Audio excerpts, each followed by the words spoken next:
Bases dropped on a new edition of Soccer Down here. It's a Friday. It is October 2nd.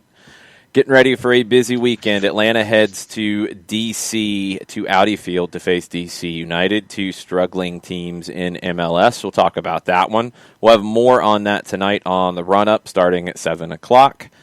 We have a weekend in MLS. We'll get you set with juice boxes. We'll get you set with fantasy lineups. We'll get you set with all of that stuff. We've got silly season updates around the world as well. Europa League groups are drawn, and the SDH back office staff might tear themselves apart. We've got an update on USL. We have an update on lots of different things today. Let's start with an update out of Italy. No surprise that Genoa's match this weekend has been postponed. They had a number of positive tests that were recorded after their match with Napoli, and we wondered what would happen with Napoli. Now, there had been a round of testing that had no positives in it. Now there have been positives, one player and one non-player. I've seen them listed as an executive, which wouldn't make sense that it would be connected to the Genoa match, but that's not. We're guessing. It could be translation that's listing that as an executive. You got to follow up on everything now. I mean, we haven't seen transmission in a competitive situation, period. It hasn't happened. And there's been a lot of competitive situations. So this could be an outlier. This could be something to worry about more seriously than people have. This could be a coincidence. We don't know yet. But it is something that Serie A and other leagues around the world are going to have to pay very, very close attention to, because we're learning a whole lot more about this as we go. Obviously, in the United States, we're learning a whole lot more about it today. But Nicola Shira has reported that Napoli have officially announced that Peter Zielinski is the player who has tested positive. Keep an eye on Serie A, keep an eye on Italy, the way that this goes, and what happens here, because this can affect how leagues go. Now, I don't think this means, okay, all of the other games that have been played before, wipe that away, and you can't play games, period. No, I disagree with that. But it gets back to, okay, did Zielinski hang out after the game with somebody from the opposing team? I've seen it after games that I've been at, and I've seen it after games that I've had a feed to watch where players, staff members from opposing teams are hanging out afterwards, chatting. Are they hanging out for more than 15 minutes? I don't think so. But are they hanging out in close quarters, no masks, chatting, talking, shooting the ish? Yeah, it happens. And again, as we're learning, you have to be vigilant on protecting yourself and limiting risk. And if you don't, these things can happen. So we need to find out, and Napoli needs to find out, and Serie A needs to find out, is there more to this? So I would assume Napoli is going to go back in for more testing. I don't know where the state of rapid testing is in Italy. This is a big one. This, to me, is a big one because you have to make sure you're handling this correctly. Other things going on in the world so far this morning. Phoenix Rising has issued a statement. They issued it, pretty late last night, John, right? Yeah. After midnight, so after 9 o'clock their time, or right before 9 o'clock their time. Phoenix Rising, the incident with San Diego Loyal from USL Championship, with Loyal walking off the field after an alleged homophobic slur was issued from a Phoenix player, Junior Flemings, towards Colin Martin, an openly gay player for San Diego. Phoenix said, Phoenix Rising FC and USL's investigation into the events surrounding yesterday's match with San Diego Loyal SC are fully underway. Extensive interviews with USL, players and head coach participated in that. Junior Flemings will be taking an administrative leave so that he may focus fully on cooperating with the investigation. That's the player that was, the allegations were that he used a Jamaican slang term towards Colin Martin that is homophobic. Rick Shantz, the coach, who we talked about his comments with Landon Donovan. We talked about his tweet afterwards. Phoenix also announced that, unrelated to USL's investigation, head coach Rick Shantz will also be taking administrative leave. Okay, maybe. I mean, I'll take their word for it. That's a pretty big coincidence, but he should be on a leave after the way that was handled. And what he said afterwards, which was just not accurate. ESPN had a captioned version of the video, I think with better audio as well, where you could hear the confrontation with Donovan and Shantz. And what Rick Shantz tweeted after the match is in no way accurate to what happened from the video we've seen. That I don't think there's been any allegations that it was doctored, so I don't know what to say about it. We'll see what happens, but Phoenix says that his administrative leave is unrelated to the USL's investigation. Okay. Fleming's administrative leave as well, so he can fully focus on cooperating with the investigation. Okay. And we'll see what happens. It is on ESPN Plus, at least it was yesterday morning. The game broadcast was on there, and full credit to both of the announcers in a really difficult situation to try to navigate that and figure it out on the fly. Go back and listen, especially to the end after San Diego leaves, walks off the field, the reaction and real reaction once I think it was fully understood what was going on and what had happened. There you go. The situation with the ref. Now, this has been, I think, went a bunch of different ways. And I think we got it right yesterday morning when we talked about it, but I want to clarify. Colin Martin was red carded. The referee heard Colin Martin say something that he thought was homophobic. I don't know if the referee knew, or he was accusing somebody of being gay. I don't know if the referee knew Colin Martin's story. I have no idea. But the referee heard that. He heard what Junior Fleming said, and Junior Fleming's statement said that the referee didn't hear it. The referee, it's very clear from the video, said he heard it.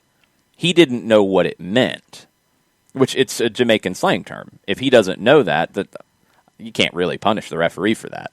He rescinded the red card because he heard Colin Martin say something to an opposing player that would have gotten a red card. He didn't know what the slang term was, so he couldn't red card Junior Flemings. And Landon Donovan said he understood that. I understand that. That's the way you have to handle it.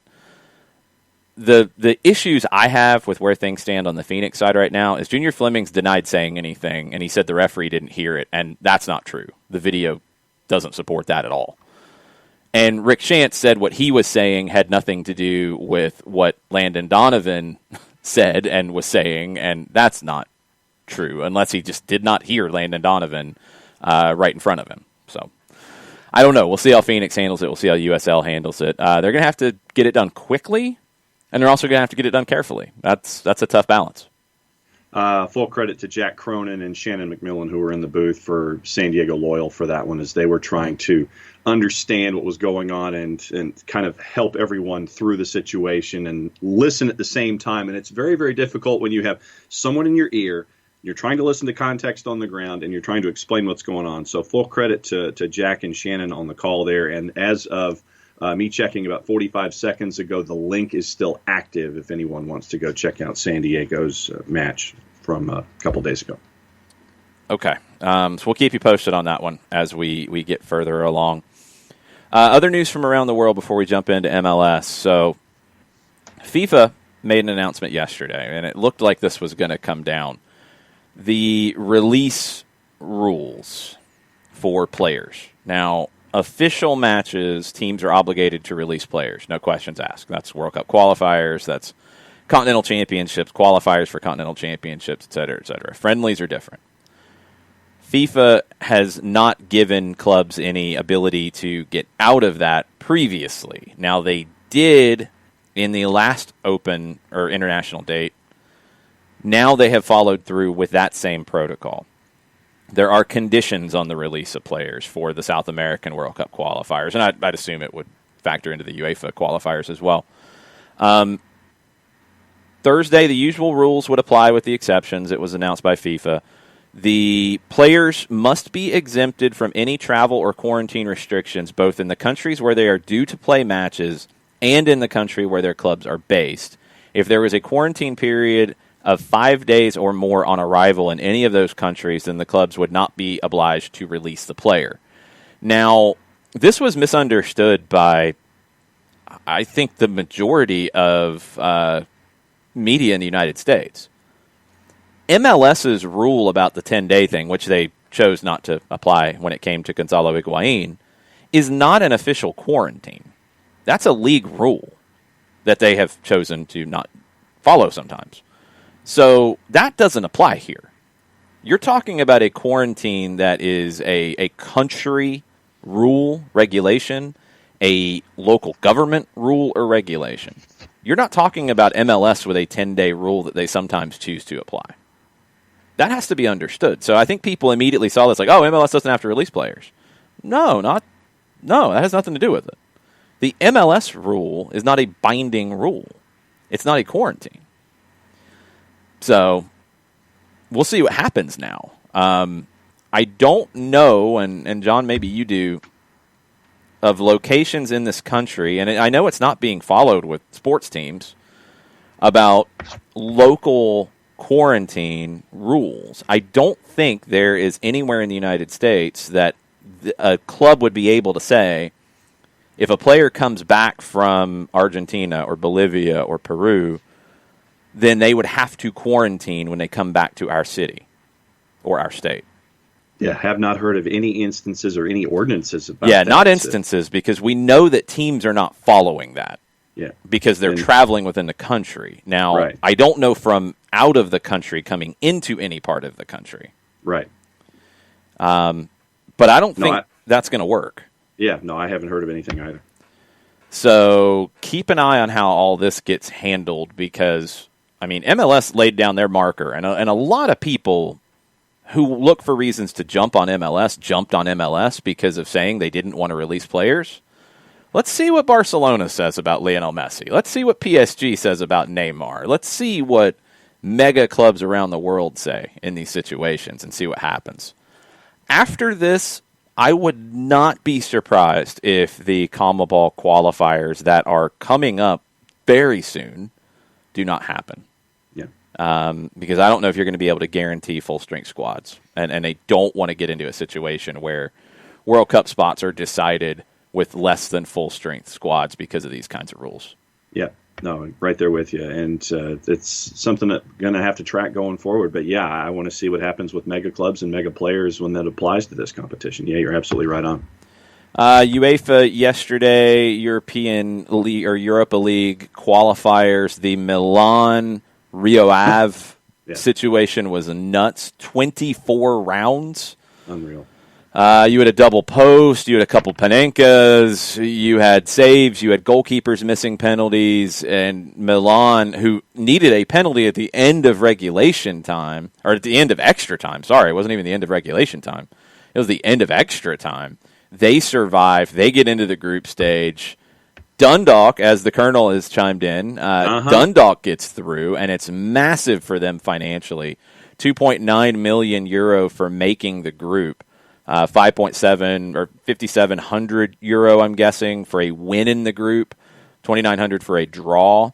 They're the only League of Ireland side to win or they're the only ones to get to win a group stage match in the past.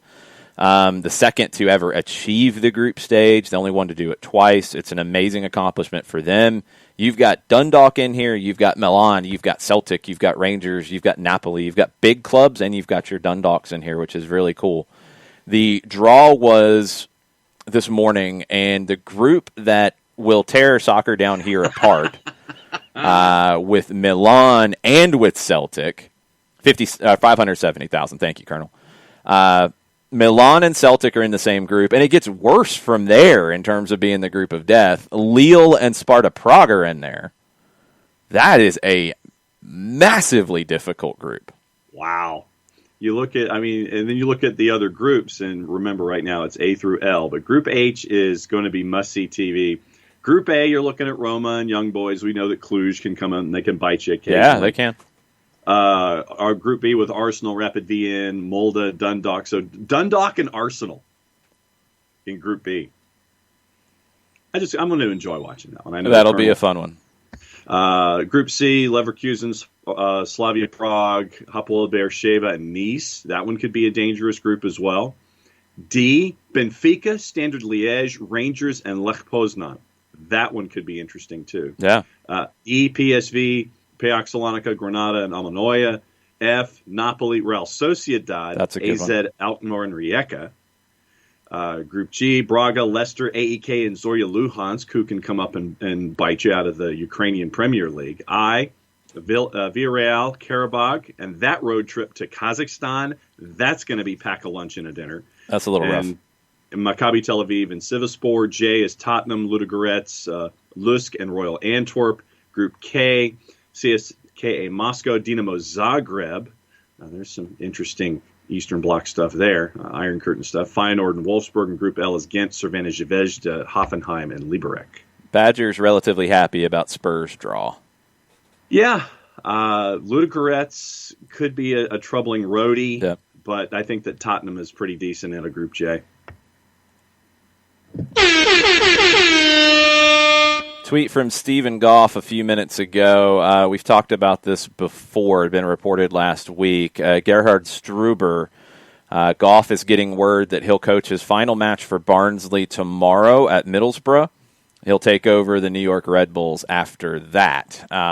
Will he be, well, if MLS follows its 10-day thing, he won't be on the touchline for the match with Atlanta United the following week, but who knows.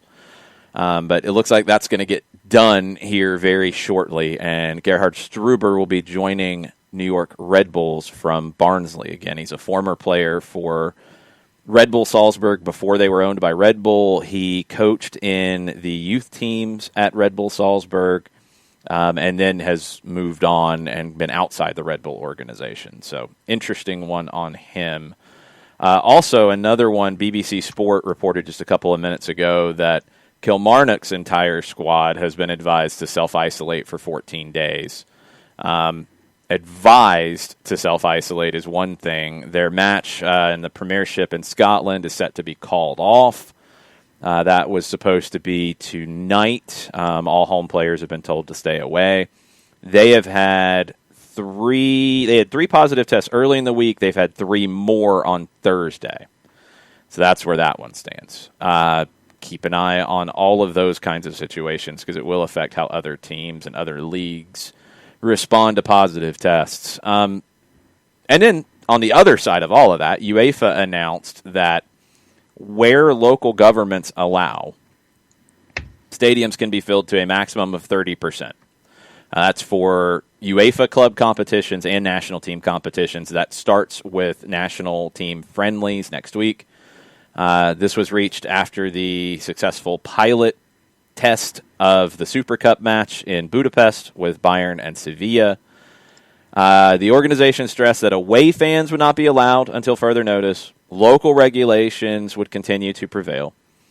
So where local governments don't allow spectators, you're not allowing spectators. If the local government only allows 15% of the stadium to be open, then it's 15%.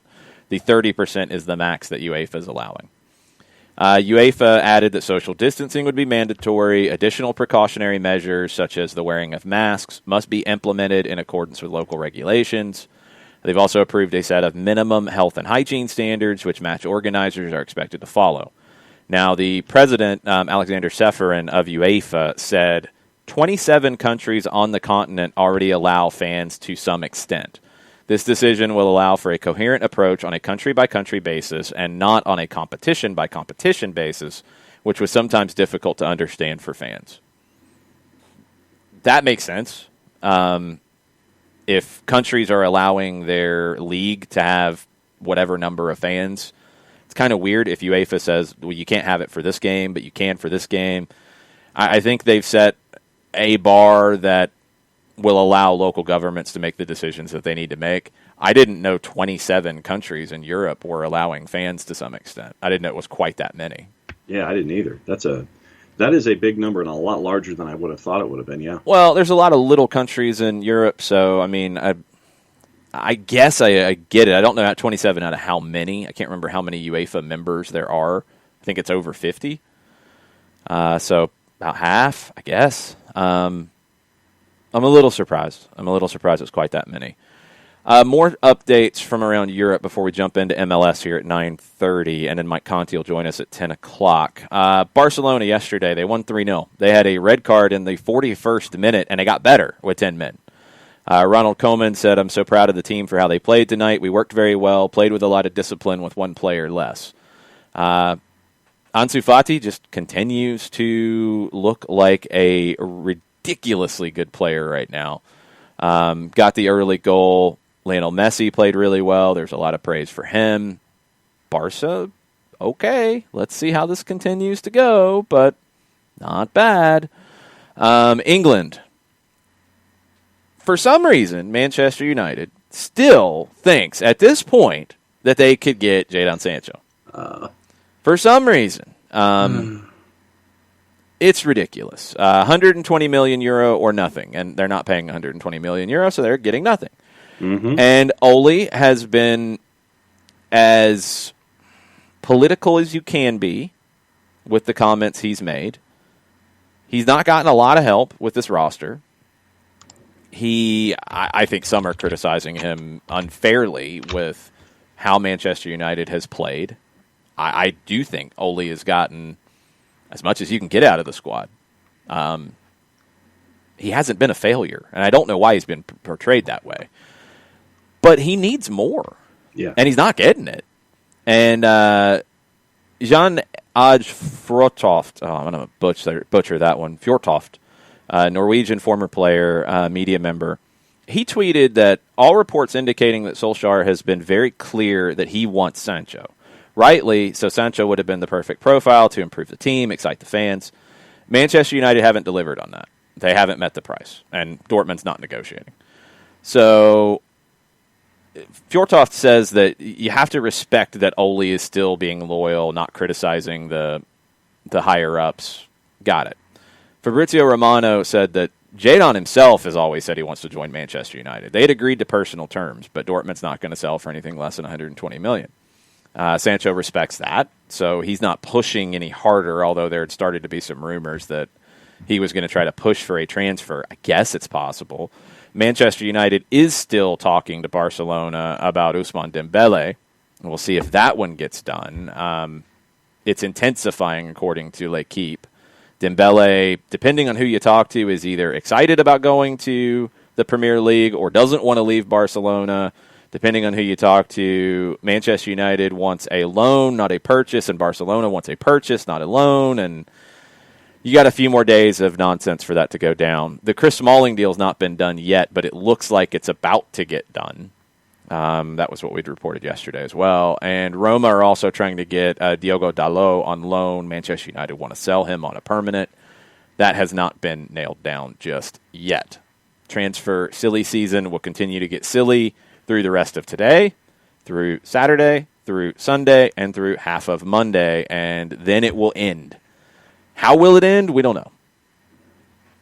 55 European member countries. Okay, so right about half. Yeah. All right, so that's where things stand right now. Actually, Guillaume Balage just tweeted that there are no negotiations going on with Manchester United. Roman Planes, the technical secretary of Barcelona, said about Dembele, I'm sure he will have a great year with us. Balague's theory is that the stories about Manchester United chasing Ousmane Dembele are just to put pressure on Borussia Dortmund to sell Sancho and not lose out on the big check. United don't want to buy Dembele, according to Balage. Barcelona don't want to loan him out. he thinks it's a plant to try to put pressure on Dortmund. I don't think that's going to work if that's the plan, because somebody will buy Jadon Sancho. Yeah. Unless he is demanding to go to Manchester United, then the pressure might be somewhat useful, but I still don't think Dortmund sells. I know Burn's in the Twitch pitch. Burn, if you're hearing anything on the German side of that is different, please throw it in for us, so we shall see. Any questions on Twitter on the worldwide stuff, on anything we've touched on so far before we hop into the MLS preview? Nothing on the worldwide stuff, so proceed. All right. Let's get into it. Let's pull up our Week 15 guide to MLS, and we'll start with juice boxes. We'll finish with fantasy. I think Ricky Ricardo is still putting together his fantasy lineup, so we'll get into that at the end of this before we get Mike on at 10. The week in MLS starts at 4:30 tomorrow on Big Fox, on Homer Simpson Fox, on Brandon Walsh Fox, to go back to our conversation yesterday. Orlando City and the New York Red Bulls. Maybe Fox would have wanted a different game with the way the Red Bulls have been this season. We'll see. It could be an entertaining matchup. Orlando have not lost in 8. They got 4 of 6 points from a recent 2-game swing against Western Conference teams. They are missing Sebastian Mendez, who was red-carded in last weekend's draw in Dallas. Red Bulls, they've got back-to-back 4-1 wins. They reportedly have a new manager on the way. Bradley Carnell is the interim coach. He's got a couple of big wins back-to-back. They should be confident after scoring 8 goals in 2 matches. Can they pull an upset here? What do the juice boxes think? Orlando City at a minus 116, and once again, this is in a composite, taking about 10 different elements, 10 different bookmakers, and throwing them into one big jar, courtesy of our friends at Odds Portal. Red Bulls at plus 293, your draws at plus 281. I kind of like the draw. Red Bulls are playing well, and Orlando's playing well too. But Red Bull's style might be disruptive to Orlando. This is a good test for Orlando. This is going to tell us a lot about where Orlando is this season.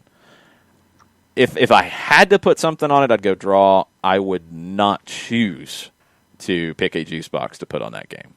Yeah. I'm going to keep my juice boxes in the fridge for a better matchup. Montreal hosting Chicago, 7:30 Saturday night. Montreal trending down, Chicago trending up. Montreal is playing a bunch of games in the U.S. right now. They're not at home. I don't think their downward trend is going to dramatically improve anytime soon. Chicago, good performances against Houston, good performance against Atlanta. Honestly, a good performance even in a kind of big loss to Orlando because they created a lot of chances in that one. Be curious to see how it plays out. Montreal will probably try to counter here and be defensive. Can Chicago break them down? It's going to be down to not just Jimenez and Medran, the 2 holding midfielders, but I think Jordi Mihailovic and Ignacio Aliseda become really important in this one, especially Aliseda for me, breaking down a Montreal team that'll probably sit a little deep. I'm assuming Chicago's a favorite here, but I might be wrong. No, you are correct. Montreal is a plus 250. Chicago is a minus 105 as a road favorite, and your draw plus 293. Yeah, I was hoping maybe the odds makers had not been paying attention to Chicago. Those numbers aren't that appealing. I like Chicago in the game. I feel pretty strongly about Chicago getting the win. But that number's not one that you're going to get the interesting juice boxes out yet. So Chicago to win, keep that on the side for now. New England hosting Nashville, 7:30. New England and Nashville have been under the radar. They're both above the playoff line. New England, still, they're missing Carlos Heel. They're starting to get more out of this. I mean, Bruce Arena did the classic Bruce Arena thing, and I'm waiting for Shooter McGavin to come running in and start cursing about Bruce Arena.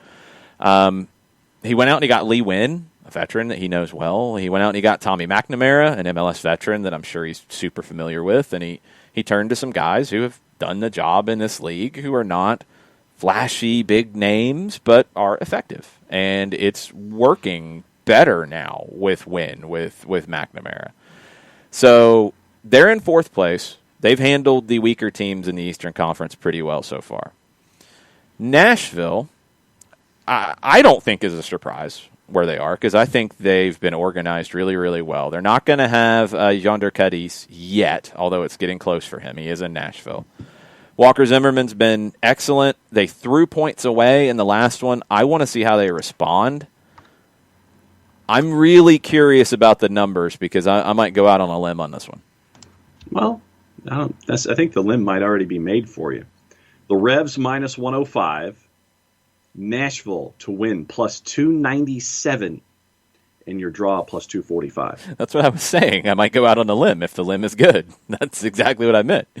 Nashville to win. I kind of like that idea. Especially at almost a plus 300. Yeah, I'll take the weird now that everybody's trying to do like kombucha kind of drinks and juices and things. I think they're about to do some alcoholic ones, is what I've heard.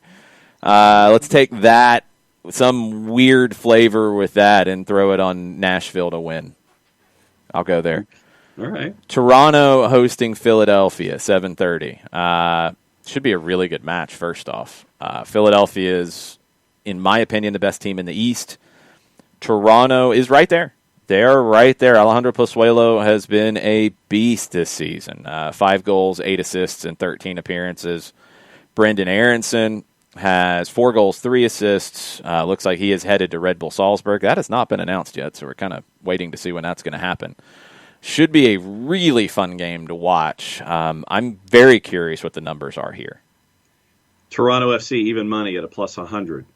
Philadelphia plus 257. Give me Philly. Give me Philly. I'm running to the window. Give me Philly. I know they're the underdog here at, in air quotes, Toronto. It's not at Toronto. It's in Hartford.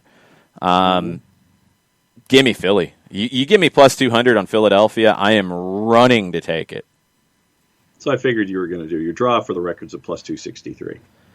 Katie, I can't remember where it was I saw that. I think some major brand is about to do an alcoholic kombucha. I should have been more clear in that. I can't remember who it was.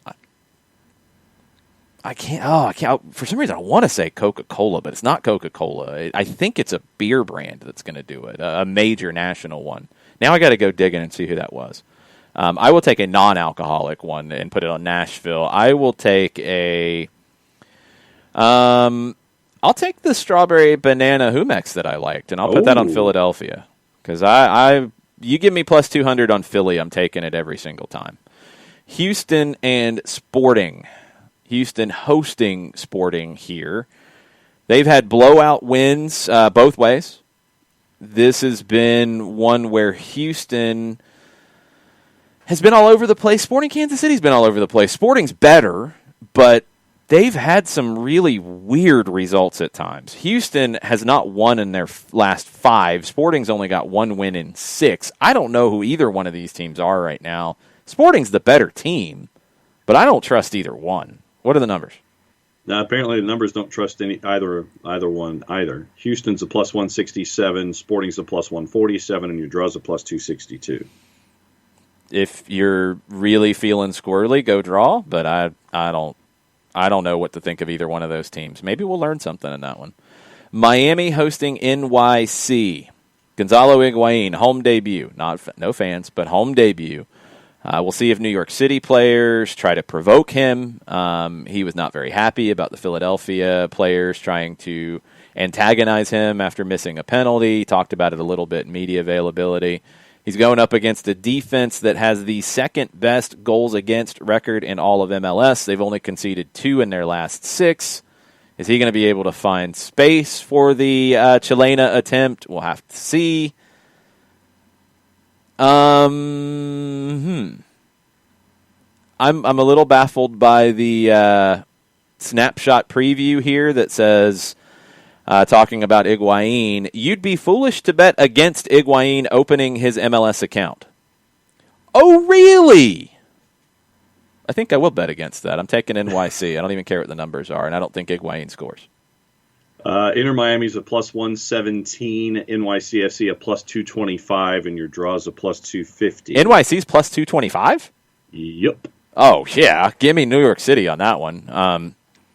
Alexander Ring needs to like post that up in the locker room and then post up that comment about you'd be foolish to bet against Higuain opening his account because he had an overhead kick.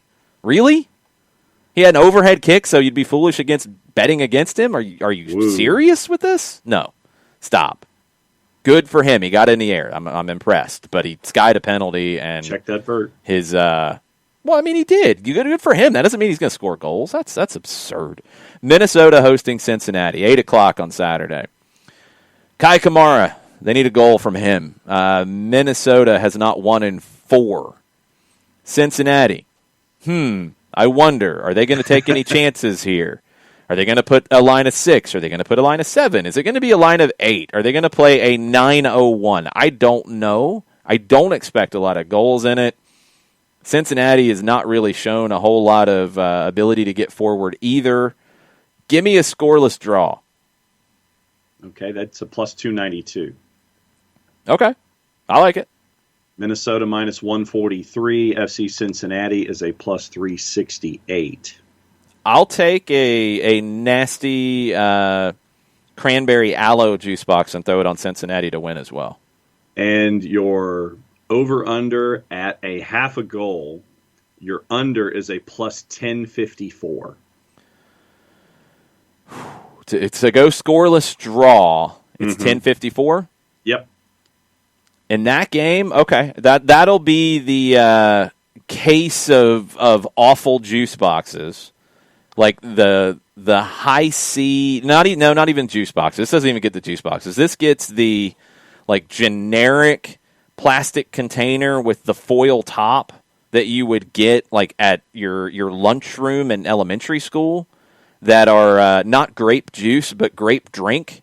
Yes. That's what this gets. You take a case of that and you put it on the scoreless draw. See, I was going to suggest something like get a 2 liter of Mountain Lightning and put that on the scoreless draw. You could if you want to. Some people might want to drink the Mountain Lightning. Gives me a headache. That's no surprise. It's probably got too much salt in it. Dallas hosting Columbus is next, 8:30. Columbus has been the best team in the league so far. Humbled by Toronto in a 3-1 loss last time out. Dallas has been very good at times, very so-so at times. They looked a little so-so in Atlanta. They got a scoreless draw with Orlando in the follow-up. Is Dallas a team that can compete with Columbus? Columbus has to go on the road and get something out of this. What are the numbers thinking? Dallas plus 166, Columbus plus 154, and your draw's a plus 249. I don't know. You get a good team at a plus 154. It is on the road, but road games aren't quite the same. Dallas will have some fans. I'm tempted to go Columbus there. Yeah, I'll go Columbus. Not with anything too crazy, but yeah, I'll go a little on Columbus on that one. Yeah, that's where I was kind of leaning to. And for the record, it looks like New Holland has a kombucha IPA. Somebody else. That's not the one I saw either. I can't remember who it was. Seattle hosting Vancouver, 10 o'clock. Seattle's number 1 in the West, although the West has not looked as strong as the East this time around. Vancouver have had some results in Seattle. They've got 4 wins there in their lifetime. They've only lost 6 times there. This is a little bit different Vancouver team. Lucas Cavallini and Freddie Montero, can they go find goals? What are the numbers here? Seattle minus 588. Vancouver plus 1480, and your draws a plus 644. I mean, that's really tempting because it's such a silly number, and MLS is a silly league at times with these things. It's Vancouver, though. I don't like it, so nope. I'm going to go the other direction. I will use my crazy case of grape drink on the draw in Minnesota and Cincinnati over Vancouver. Yeah. San Jose hosting the Galaxy. Scoreless draw last time they played 3 weeks ago.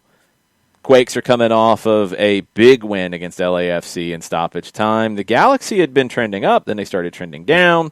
Chicharito comes back in the lineup. They start trending down.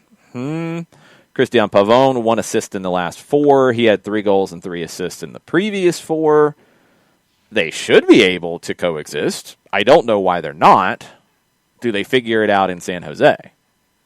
San Jose plus 192. The Galaxy are at plus 120, and your draw plus 287. I don't really know where to go with this. What are you thinking? I'm thinking the total. Okay. I'm thinking something wild and crazy. Right now, your over-under at 4.5 is a minus 382. Your over-under at 5.5 is a minus 1031. So 6 goals is basically the equivalent of the crazy bet of no goals between Minnesota and Cincinnati. Yes. I'll still take Minnesota and Cincinnati for the crazy pick of the week. Okay. I'll take the total. I'll go with the other side. I'll go with the over at 5.5 at a minus 1031. Okay. RSL hosting LAFC Sunday at 9:30. There's been some big games between these two. They played in September. RSL won 3-0. They've only won once since in 4. They are above the playoff line, as is LAFC. Neither one are looking all that convincing this season. It is in Utah. Carlos Vela won't be back. How does LAFC respond to throwing points away against San Jose? I don't know. What do the numbers think? RSL at a plus 215, LAFC at a plus 108, and your draw is a plus 282. You give me RSL plus 200 at home, and last time they played, RSL won 3-0. I like that pick. And it'll be the Peach Humex on that one. And according to Globo Esporte, Vasco has reportedly opened negotiations to sign Latif Blessing. Wages have already been agreed. LAFC don't want to let him go, but his wife hasn't been able to get a U.S. visa. Vasco's idea is a 1-year loan deal until her visa status is resolved. That's an interesting one. Latif Blessing was, I think he's still with the same agency that brought him into MLS to begin with. And one of their scouts talked about how Blessing could be a really good fit with Vasco, but it's going to come down to price because Vasco isn't a team that's throwing around a ton of money right now. Will LAFC move on here? Because when they went out and they got Cifuentes and Janela, Blessing became a little redundant in that midfield. Blessing's been best in this league as that number 8, where his energy is what was really helping that team last year. He's played some right back this season with the defensive issues. He's not a right back. He's not a big goal scorer. I don't know if he's a winger in this league necessarily. I think he's looked best as an 8. And I don't know if LAFC is going to play him as an 8 anymore. With the guys you brought in to essentially replace him, if the number's decent, I think they should go ahead and make the sale. Yep. Especially if he wants to go and they can't get his wife into the country. It probably makes the most sense for all involved because you've got young, good South American replacements in Janela and Cifuentes, guys who were in the Olympic qualifying tournament for their countries. These are U23 internationals who should give you more than Blessing has. Now, they haven't so far, but this is a season like no other. So that seems like a deal that LAFC should make. I'd be very curious to see where this goes. It's an interesting one because Vasco da Gama in Brazil is not a club you expect to be coming in for MLS players. Cico agrees. She doesn't like Vasco very much. She likes some other teams in Brazil a little bit more. She likes Santos. She likes Grêmio. She doesn't like Vasco too much. But we'll see. If they come with a price that is decent, I think LAFC should make the move. Yep, right there with you. Just not this week, and that's for the next segment. What? Yeah, just don't make the Latif Blessing move right this very second. That's for the next thing we're going to talk about. Why? Because you have him in your fantasy team? Yes. Did you just listen to anything we just said, and you didn't go and click him off? Why? Why did you not? Right now that's where it is, and so now that you just picked him, you just picked him, and you're just like, yeah, I'm not going to listen to anybody talking about him. Okay, that's fine. No, that's fine. Go ahead and pick him. Go ahead and pick him and see how that goes for you. Let's get into the fantasy teams. Ricky Ricardo's got his, and he can share it in the Twitch pitch for all of you playing fantasy. And we're going to do something. We're working out the details for the end of this month. It'll start in November, but it'll open up later this month. We're going to do a kind of worldwide fantasy contest here on SDH. We're going to have some fun with it. Keep it really simple. You get points for goals. You get points for assists. You get points for clean sheets. You can pick from any major league in the world, and we'll tally it up among the SDH universe. It'll be fun. It'll be silly. You can pick your team different each month. There's no salary restrictions. There's no nothing. We're working out the finer points of how the scoring will work, but it'll be fun and it'll be something unique. So stay tuned for that. And Jason Wright of the Jason Wright Agency is going to probably be on board as a presenting sponsor of that one.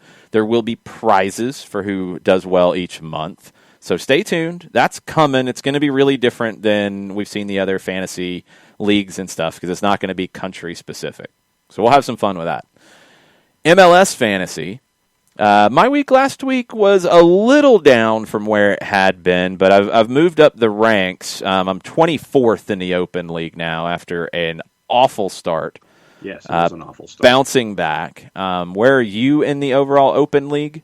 I think I am 14th. Oh, you're doing pretty good. You always try to sandbag it. You do pretty well with fantasy, and maybe this segment helps you so you don't play players that are no longer in the league.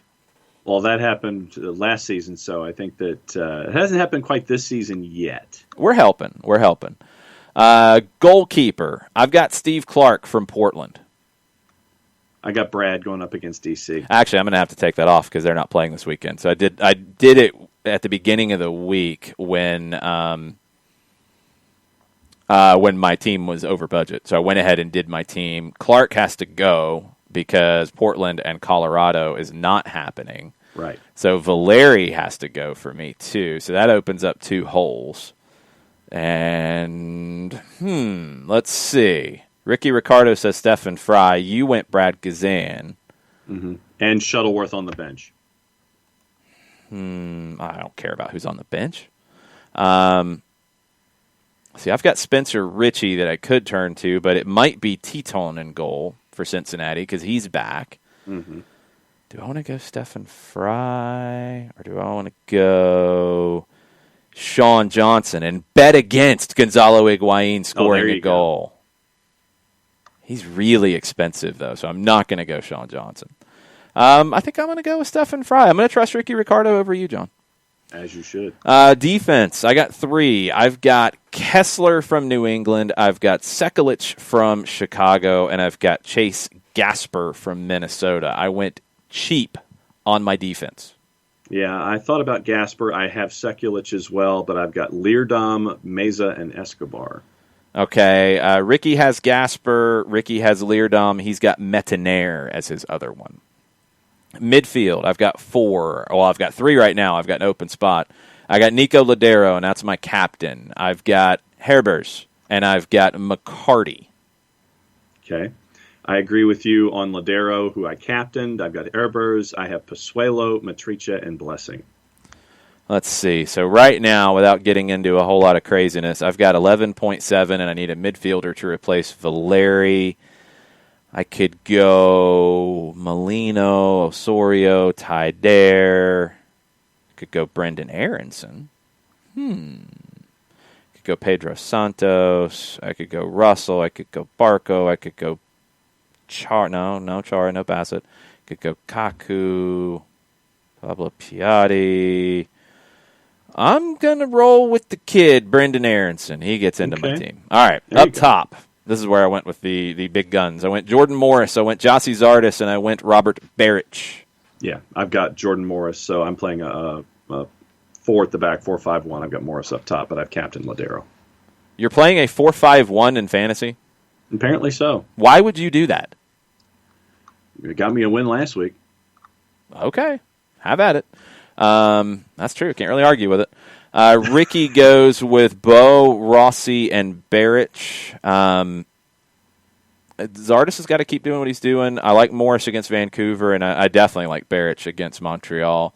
Yep. I'm thinking, actually, I'm going to drop McCarty, and I might go with another Chicago player with their game against Montreal.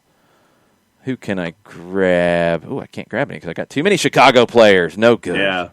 Can I go with another Seattle player against Vancouver because I like that matchup? I can't go with any more Seattle players. Arg.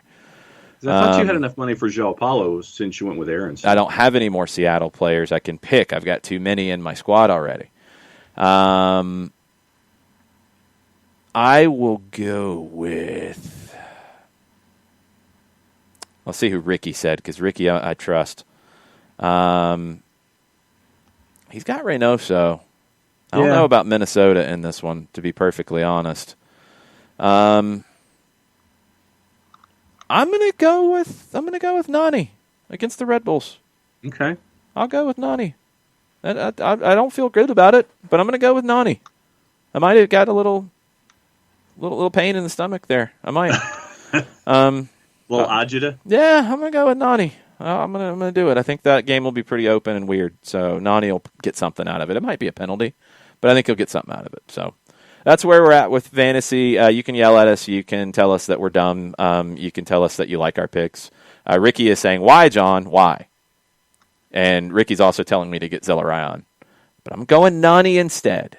Yeah. Second in the Pro Rel League, 14th in the Open League. I was 10th last week. So John's very proud of his 4-5-1. John is the Jaap Stam of fantasy soccer. That's what is happening. Because what I'm doing is I'm banking on low numbers for the players that I have on defense, which means you get like 7s and 8s across the board. And then with the midfield of Pozuelo and Ladero, who's captained, and Matricia, who caught fire last week, and Erbers, who I think is going to do some damage. That's where I think it's going to get most of my numbers, will be out of the midfield. Okay. We will see. I mean, it's working for you so far, so I can't really complain too much. Well, I mean, I should stop giving you crap. At least I'm not picking players in Dallas who are in Europe. Yes, you like have Reggie, upgraded. I could have picked Reggie Cannon, maybe, since he's at Boa Vista. I could have had him at the back. Yeah, you wouldn't get those points. You would in our new fantasy league we're working on, but you won't get them here. So Ropes is 20 in the Open League, and he said this usually helps. So take it. Ricky asks, and this is a good question, would you consider Rusnak as better than Reynoso this week? I would. Yeah. Because I think Minnesota's going to struggle against a packed Cincinnati defense. And I think Rusnak against LAFC, it won't be a defensive game. Yeah. And now I'm kind of tempted to look at Albert Rusnak and see his numbers now that I've talked myself into it. I could get him instead of Nani. No, I'm going to stick with Nani. I'm going to stick with my gut feeling on it, even if it upsets my stomach. Ricky is at 16 in the Open League. So you guys got off to a better start. I'm still trying to climb out of that hole. I pulled a Klinsmann to start the season in the first 2 weeks, and it was bad. That was uncharacteristic for you coming out of the block. I think I had some guys who got hurt in that week. I think I had Joseph, for example, in the first week. I didn't do very well to start the thing, so I'm still trying to dig out of it. Okay, so that's where fantasy is. What do we have on the Twitters going into after MLS, getting into Mike joining us at 10 o'clock? We have stuff on the Twitters, and Rusnak is at a 9.1. So that's I could have gotten Krylock at 7.9 instead of Blessing at 7.6. So that would be the one I'm debating at the moment. I would, yeah. Nathan Pugh linking to a Paul Joyce article. And Paul Joyce for the Times at a little over 260,000 followers, discussing his plucky upstarts. Oh, hold on on Rusnak before we get away from it. He, I believe, and I need to double check this. You might want to check with RSL sources. I think he's actually left early for international duty. I think that was the report. That's why he's unavailable. So scratch all the talk about Albert Rusnak, but maybe there's somebody else from RSL you want. I think he has already left for international duty because of the travel. He was going to get there like the day before the game. So that's why he left early. That's what it was, because of the travel. And Nathan with his plucky upstart information for the morning. Linking to a Paul Joyce article from the Times, Rhian Brewster's move meant that Liverpool had recouped around £45 million from the player sales in the window so far. Mm-hmm. They've done good business.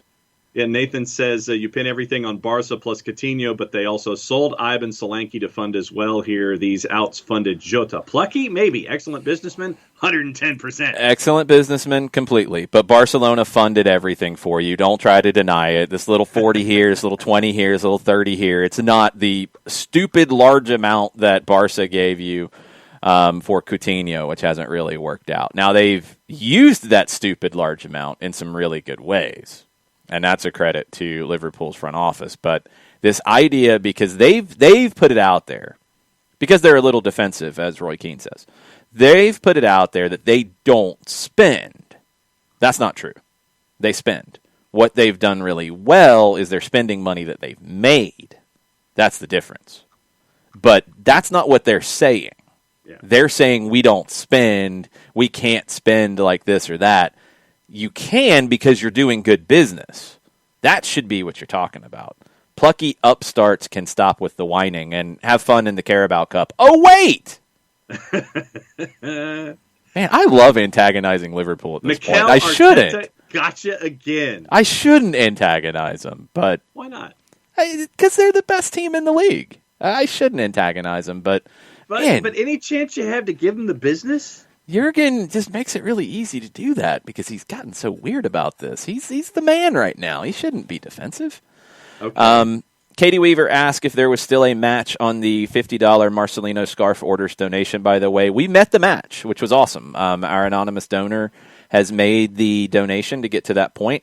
Scarves will be going out today from our local delivery network, which thank you to the people who are part of our local delivery network. Those will be starting to hit people's, I guess, porches and stoops and places. I hope that's not what the delivery network does. That would be bad if it's just throwing it wherever it lands. Newspaper, just I delivered newspapers for a while. I took far more care with that than just chucking them out wherever it ended up.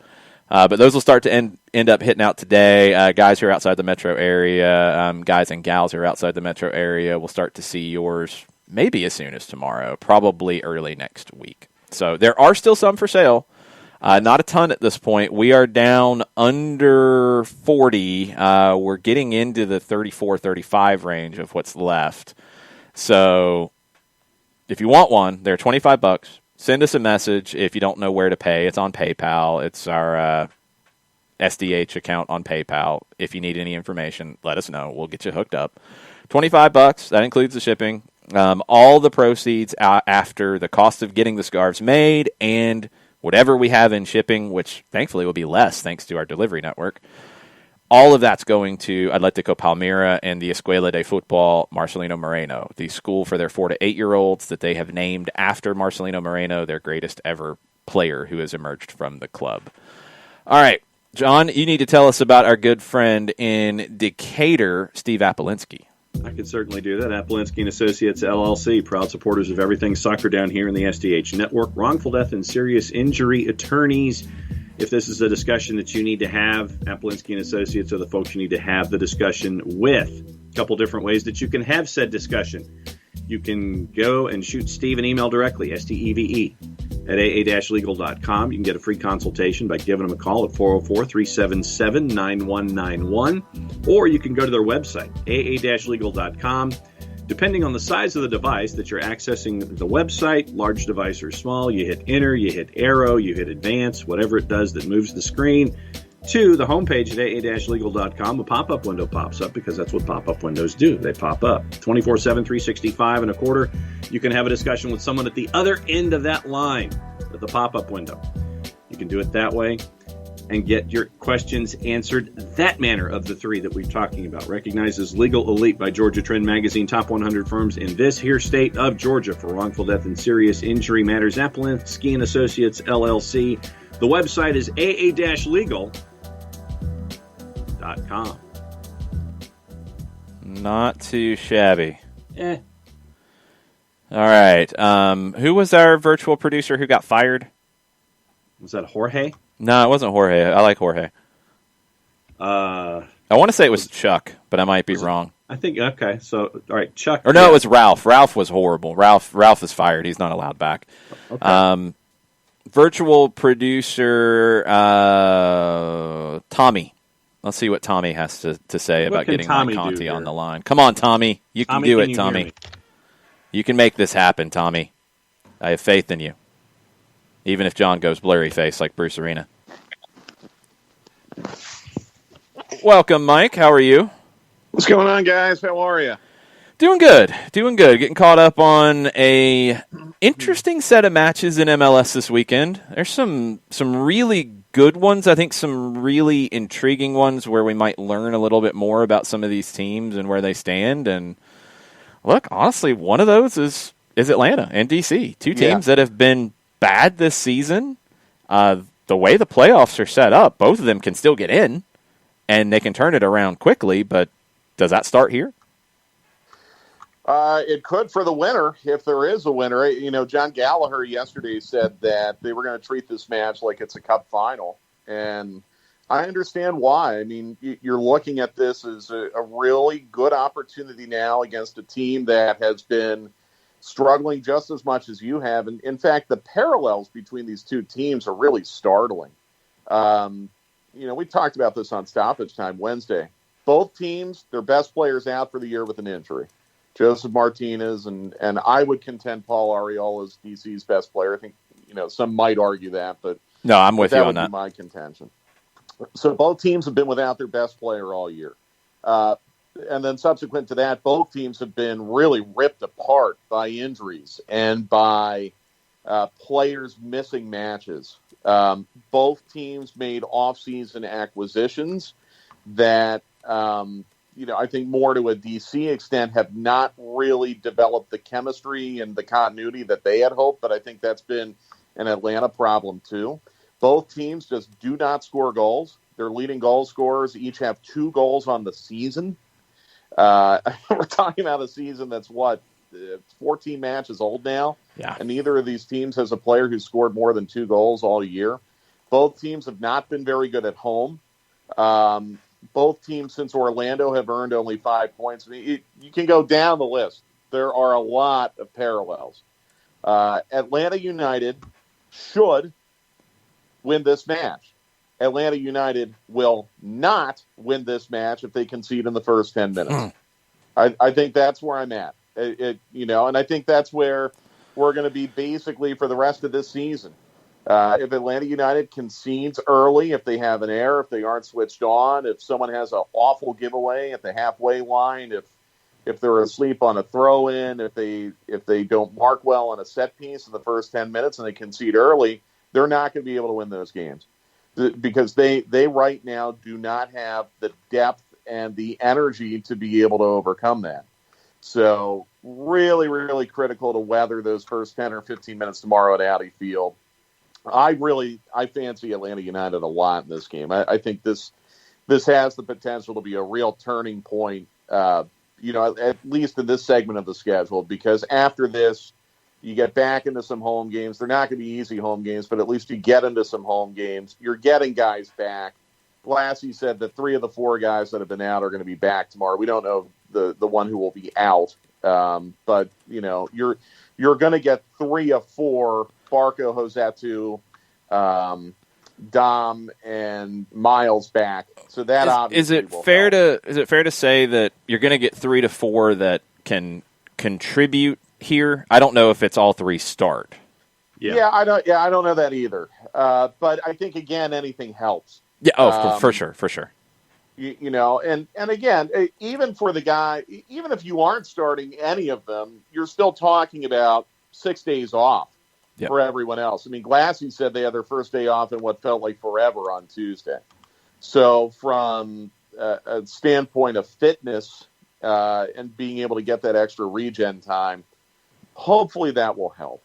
You know, now DC has obviously had the same advantage, but I look at DC in the same way that I look at Atlanta United. They've been missing a really, really big piece, a really good player all year, and everyone else has just not been able to form chemistry and continuity because both of these teams are going through the same things. You know, herky-jerky schedule, match compression, day of match travel. And look, I think when we came into the season, I know, Jason, you might have been a little more realistic about DC, but I think a lot of people who watched the league thought DC was going to be a playoff team in the East. And I think they've been the worst team in the league next to San Jose. To be I think they've been the worst team in the East. So, it just goes to show you that you can do a lot of things and you can try to put a team together. And sometimes there's still going to be things out of your control. And DC and Atlanta have both experienced that this year. So Mike Bartimus Prime came in this morning and he asked the gazillion-dollar question that you kind of got into here a little bit. How do we reverse the curse of the Raccoon King? Does anyone know? I am a little slow to get into this story. I saw Jillian had posted something last night. Oh, no, it goes way back before RFK Stadium, Yep. I know RFK Stadium was notorious for raccoons and feral cats and mice and things like that. So I'm assuming that's the connection. Yeah, DC as a club, they embraced the raccoon that was appearing at RFK multiple times. Photographic evidence of said raccoon. I think they did a DC United stuffed raccoon doll. Like they were really going down that road. So full credit to them. I mean, that was RFK in the last few days of RFK. Well, I mean, so let's look at, to Bart's point, Atlanta United has played in DC 4 times and they've lost all 4 matches. Let's take it in chronological order, working backwards. All right, last year, season opener, coming off the win against Herediano on a Thursday night, having to turn around, play Saturday, and then turn around again and play Wednesday in Monterey. So you're in the middle of Champions League. You've got this weird match now coming up at DC where you've had all this travel. It's about 1 degree away from a blizzard. It's pouring rain. The pitch conditions were not optimal. But again, you're kind of stuck in the middle of Champions League. And DC took it to you. I mean, you were not overly competitive in that game. It wasn't a 5-0 shellacking, but you never felt like DC was going to lose the game. As I recall, I think Pity Martinez also either did not start or did not play in that game. So that was a weird one. 2018, Labor Day, one of the first matches to be played at Alley Field. Again, I mean, I'm not absolving Atlanta United for the way they've played against these guys, but that was another night where the pitch was really, really slick. Both teams were having a lot of trouble with footing. You had a goal from Jeff Lorenowitz in that game. I think that got it to 1-1. And you kind of got outclassed a little bit by Rooney in the second half. But there again, busy stretch of matches. And, DC playing at home on an off pitch was able to get you. 2017, you're sorting your way through an expansion season. And I think one of those games at RFK, didn't Parkhurst have 2 own goals in the same game? Am I remembering that correctly? I don't think so. I think he had an own goal against DC. I don't think he had 2 in the same one. No, but there was an own goal. Yeah. Just again, kind of weird things. So the 4 games they've played in DC, to Bart's point about the curse of the raccoon, I think they've all been weird. They've all been odd circumstances. I don't know what the weather is going to be like tomorrow. I haven't really looked at that, but if you play these guys on a pitch that's playing true, let's see what happens. I don't think there's any kind of mental block or lack of confidence that Atlanta United should have playing these guys. I really don't think it's that. I think it's just you've had some weird weather, you've had some weird match compression. Now, I mean, hopefully, again, if the weather's good, you're getting them on a true pitch with a week off. Let's see what happens there. Let's play off of Burns' question on the Twitch pitch. He worries about DC's style not being a good matchup for Atlanta right now. They'll sit, they'll play for set pieces, they'll sit back and defend and try to counter. I know we're playing a bit of a guessing game on who is available out of the quartet that you mentioned. That 3 of them will be. Who are the players you're looking to break down that opportunity if DC sits back and defends? Who are you looking at as being important? Yeah, it's a huge guess because I don't know if he can play or start. But given the fact that we've seen some photos of him training a lot in recent weeks, let's make the assumption that Jurgen Damm is available. Mm-hmm. Let's make the assumption that Miles Robinson is available, but maybe not to start. How long has Damm Escobar. How long has Damm been out with the hamstring? 3 I weeks think he heard now? it in the Nashville game, didn't he? I believe so. Yeah. If I flip open my computer, it'll open Skype, and it's going to disconnect me, and I'm not It's going all to be able good. to. It's all So good. if someone on the Twitch wants to correct me on that, it's been at least 2 weeks. Yeah. It's been at least 2 weeks. He would seem close. Okay. And we know he's been training. Yeah. All right. So if Dom is available, I'm putting Franco at right center back again. I think he's been really good there. Lennon right wing back, Dom on the right wing. Yeah. And I'm running straight at that DC left side. And Yeah. I'm bombarding them with speed and accurate passing and all the things that Lennon and Dom can combine with down the right side. And then maybe, we get to see Dom pumping in some of the crosses that we've seen in a very limited amount of playing time this year, and maybe Adam John or John Gallagher can get on the end of it. That's what I'm looking for. I think Atlanta United is going to have a speed advantage on anyone in this league if they can get Lennon and Dom to combine down the right channel. Yeah, so left side too, with Bello and Gallagher or Mulroney on that left side. Yeah.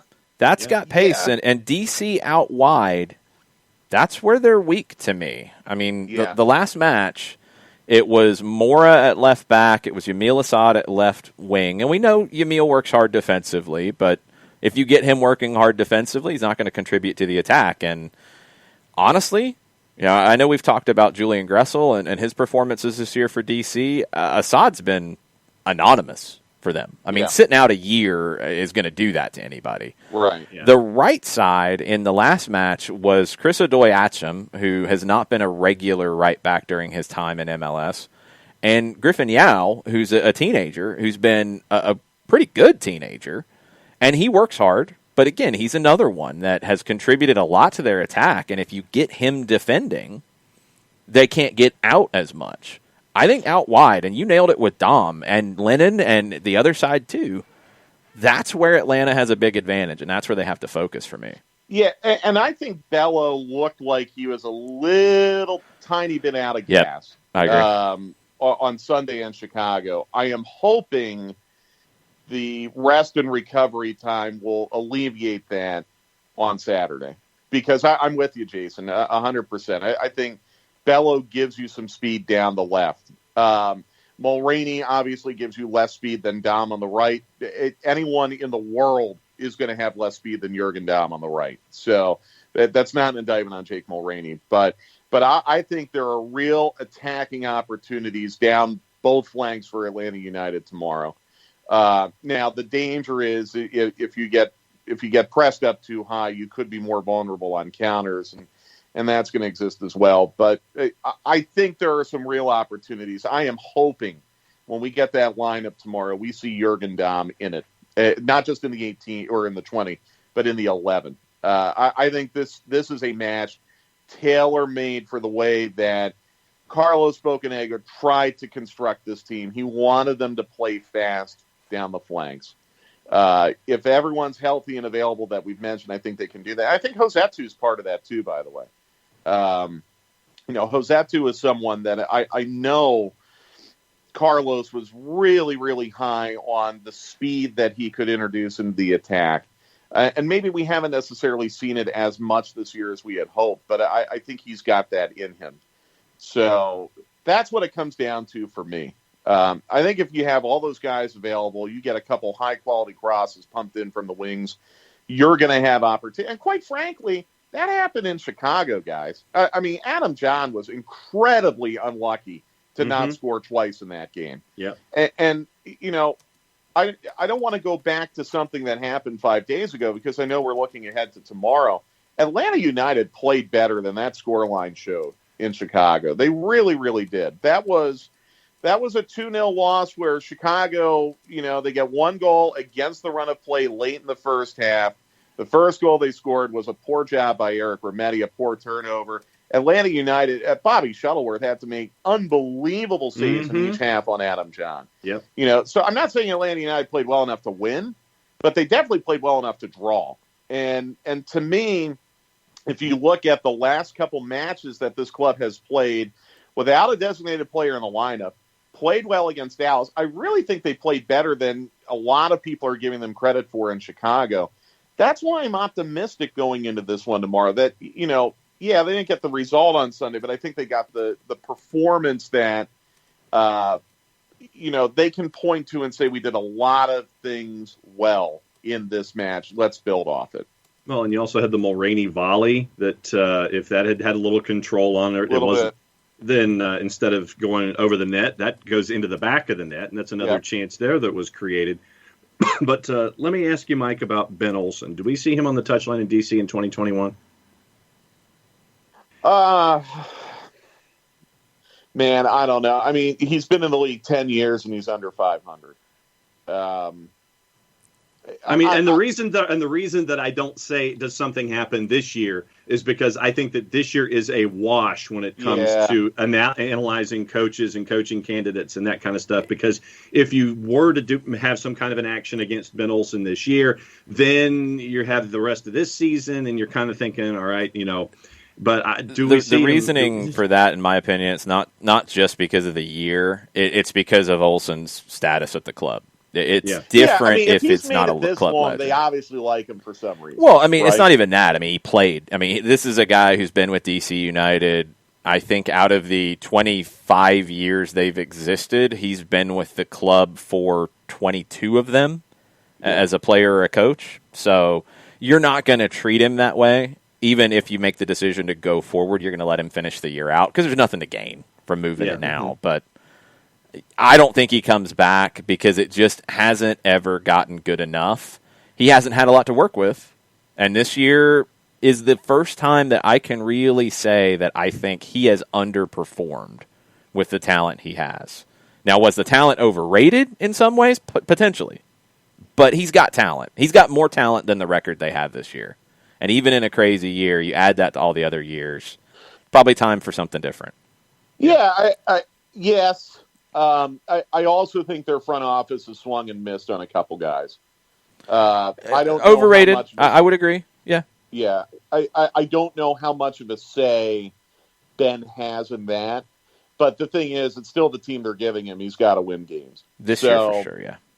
I like Ben Olsen a lot. I think he's really one of the important figures in the history of MLS, going back to his playing career and his long coaching career. I mean, he's been in this league a really long time, and he's almost synonymous with that DC United franchise now. So, I would just go back to say again that if he's made it this long, there's a reason why they've kept him. But the numbers do not lie. I mean, he's under 500, I think, by like 15 or 16 matches now, not including the draws, over a 10-year career. They've not sniffed an MLS Cup in a few years, at least. And he's gotten them into the playoffs a couple times, but they've been one and done. So I don't know. I don't know what his contract is. I don't know what his buyout is. I think, a lot of times now in really all sports, college and professional, buyouts are going to be really, really tricky in the era of a pandemic where you're trying to cut costs left and right. And I think there are some owners and some athletic directors who might be forced to retain coaches and managers that they would otherwise want to dismiss. Good point. Because of those buyouts that just can't be afforded right now. So I don't know what Benny's contract looks like. I think it's a complicated situation. I do hope he makes it. I really do, because I do like him personally. But, man, I mean, it's been 10 years. And you cannot say that DC United is moving in a positive direction right now. That's unassailable. Yeah, I'd agree with that. How much of that is Ben's fault is, I think, debatable. I think there's definitely some questions that can be raised about how much he's had to work with. But this is the first time that I feel like he's not getting enough out of the group. Now, look, we've talked about Assad and Gressel, two players that we know pretty well who have not really performed well this year. And those are two players that I think DC counted on to perform better. The Assad acquisition is still one of the most baffling things to me in this league in the last few years, because he didn't play last year. He didn't play a whole year at his age. because they couldn't get a deal done. And then he ends up coming in at the very end of the calendar year and does some training sessions, and he can't play. I mean, it was baffling. And then they paid a lot of money for Julian Gressel, and they're not getting a lot of production. That's valid. Ola Kamara has not produced the way they expected either. Is that on Ben? Is that on overpaying? Is that on too big of expectations? I don't know. But I don't see DC right now being able to compete with the Atlantas, New Yorks, Torontos, Columbuses, who's emerged now, Philadelphia, who's emerged now. I mean, that's 5 that you wouldn't put DC ahead of any of them. And that's got to change. This has been one of the primary clubs in the league's history. You will get Ariola back next year. Mm-hmm. But they just need more talent in the attack. They need a really good ball-carrying 8. They need a number 10 that can make plays. I really liked Hara last year. In the limited amount of time that we got to see him, they were unable to keep him. Now, obviously, the Rooney thing. And by the way, for all you Atlanta United fans who are upset about, trading Nagbe and all that, at least you got something for Nagbe. What did DC get for Wayne Rooney? Nothing. Lucho Acosta? Nothing. Lucio Acosta, great call. They didn't pull the trigger when they had something on the table. Yeah, and they got a grand total of nothing. So it could always be worse. Well, Bill Hamid, they got nothing. Yes. Then they had to pay to get him back on loan. Then they had to pay to get him back on a permanent transfer after giving him up for nothing. Right. So, I mean, look, it could always be worse. But that goes back to, I guess, a quasi-defense that I'm trying to make for Ben Olsen. That club has not done very good business.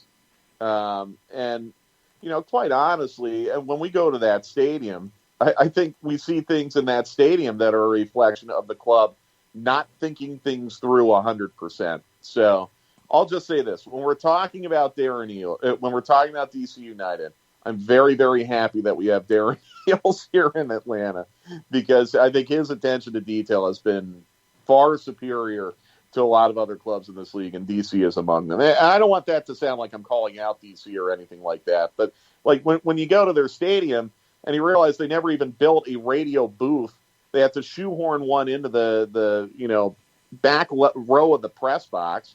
That's a reflection that they don't have an attention to detail.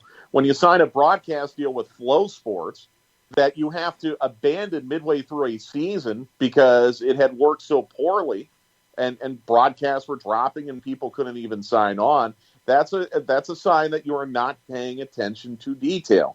So I'm not trying to call them out, but that club has done things in a very sloppy manner. And unfortunately for their players this year, they seem to be paying the price a little bit on the pitch. All right, Mike, just before we kind of get into broadcast plans and everything, I wanted to bring Turner Kirby's tweet to the floor for this morning. Turner has sent us a screen cap of something going on up at Kennesaw State.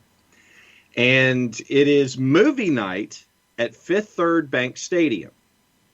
They are calling it action with an exclamation point at the Fraction.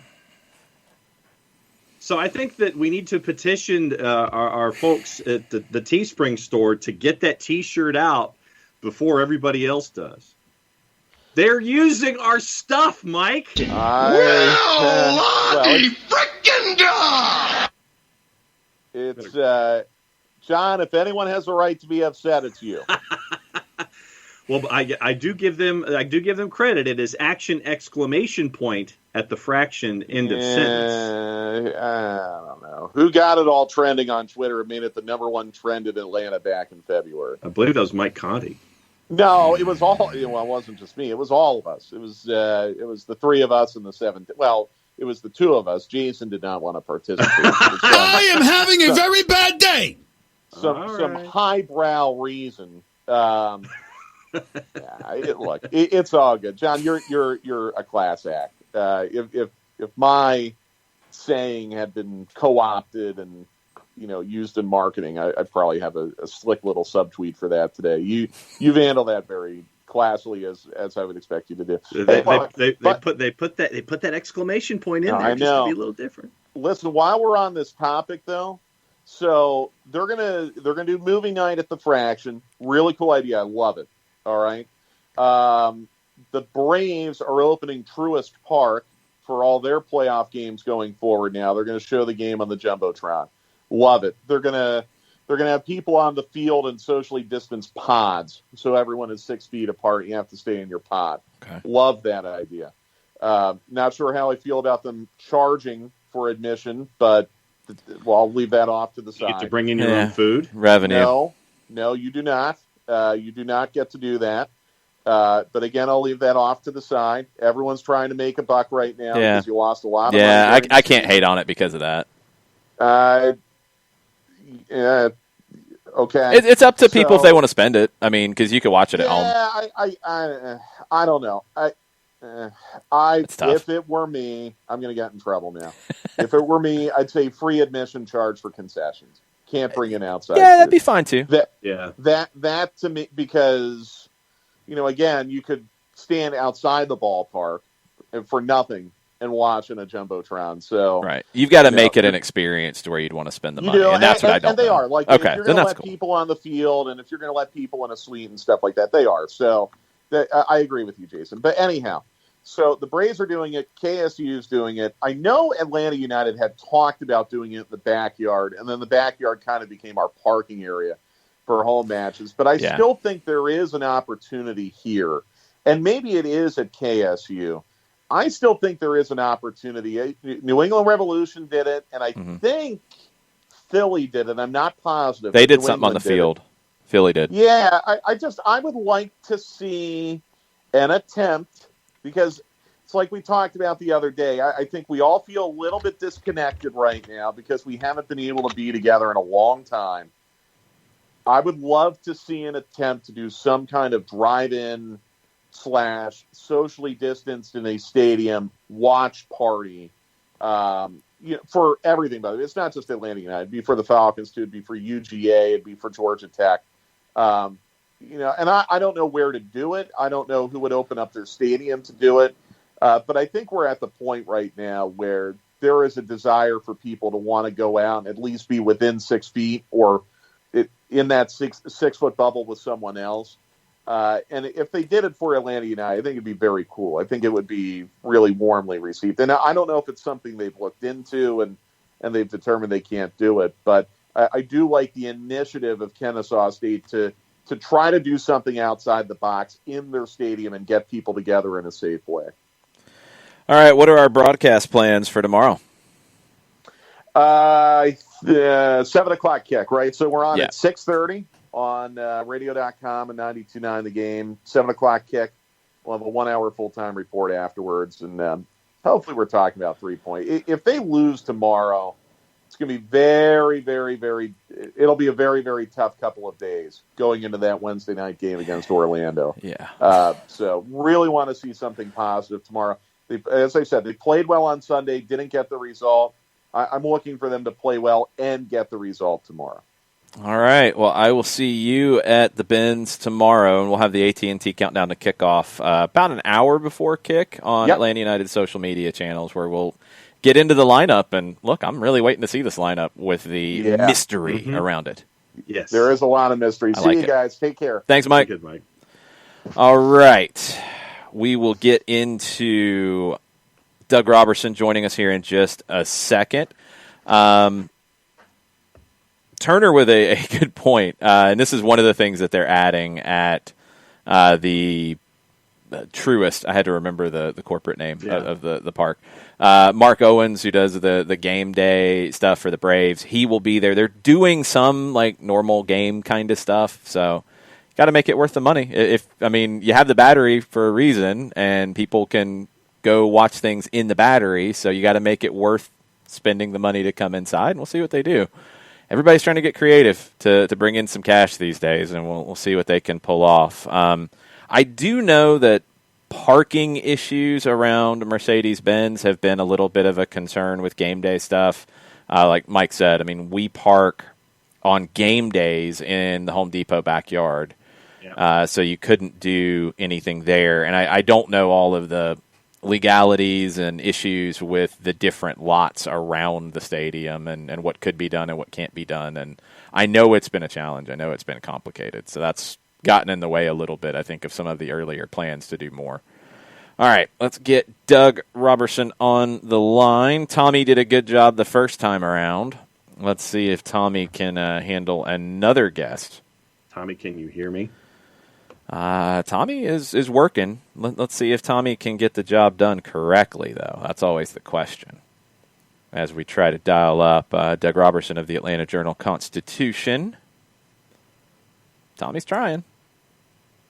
Tommy's efforting. Tommy's hoping. And there's Doug. How you doing, Doug? I'm good. How are you? Doing good. Doing good. John is learning. John muted his microphone before typing the tweet to announce your arrival this time around. I'm very impressed with John this morning. Look at John. I know. It's good stuff. Let's get into this. Atlanta and D.C. Usually this is a high-profile game with a lot of eyeballs on it. I think there'll be a lot of eyeballs on it, but for a different reason. These are two teams that are not creating a lot of goal-scoring chances this season. No, it's going to be, well, it seems probable to be a very dull game. How dull will it be, Doug? I'll go there since you said it. I'll ask. So dull that Jason is going to have to talk about soccer in Bosnia or somewhere at some segment. I can't help you with Bosnia, but there's going to be an opportunity. I can get into the Ecuadorian league. I've been watching a decent bit of that, so I can jump into that if we have to fill time. We're all going to wait with bated breath. Yeah, you should. It's a fun league to watch. I highly recommend it. All right. So you're not optimistic at all that this that the over under of whatever 2.5, 3.5 somewhere in there that is not going to be challenged at all. This one has Manila envelope vanilla ice cream written all over it. Yeah, well, I mean, neither team has a leading scorer with more than 2 goals. It's that's not going to make for an exciting brand of soccer. I guess they could. I mean, the defenses aren't bad either, and that's the other problem as to why this game is just not probably going to be very exciting to watch. It's not like either team gives up a ton of goals. I mean, DC's not great on defense, and we all know that Atlanta United in the first 15 minutes is more than capable of giving up goals. So it's just a vanilla bleh game.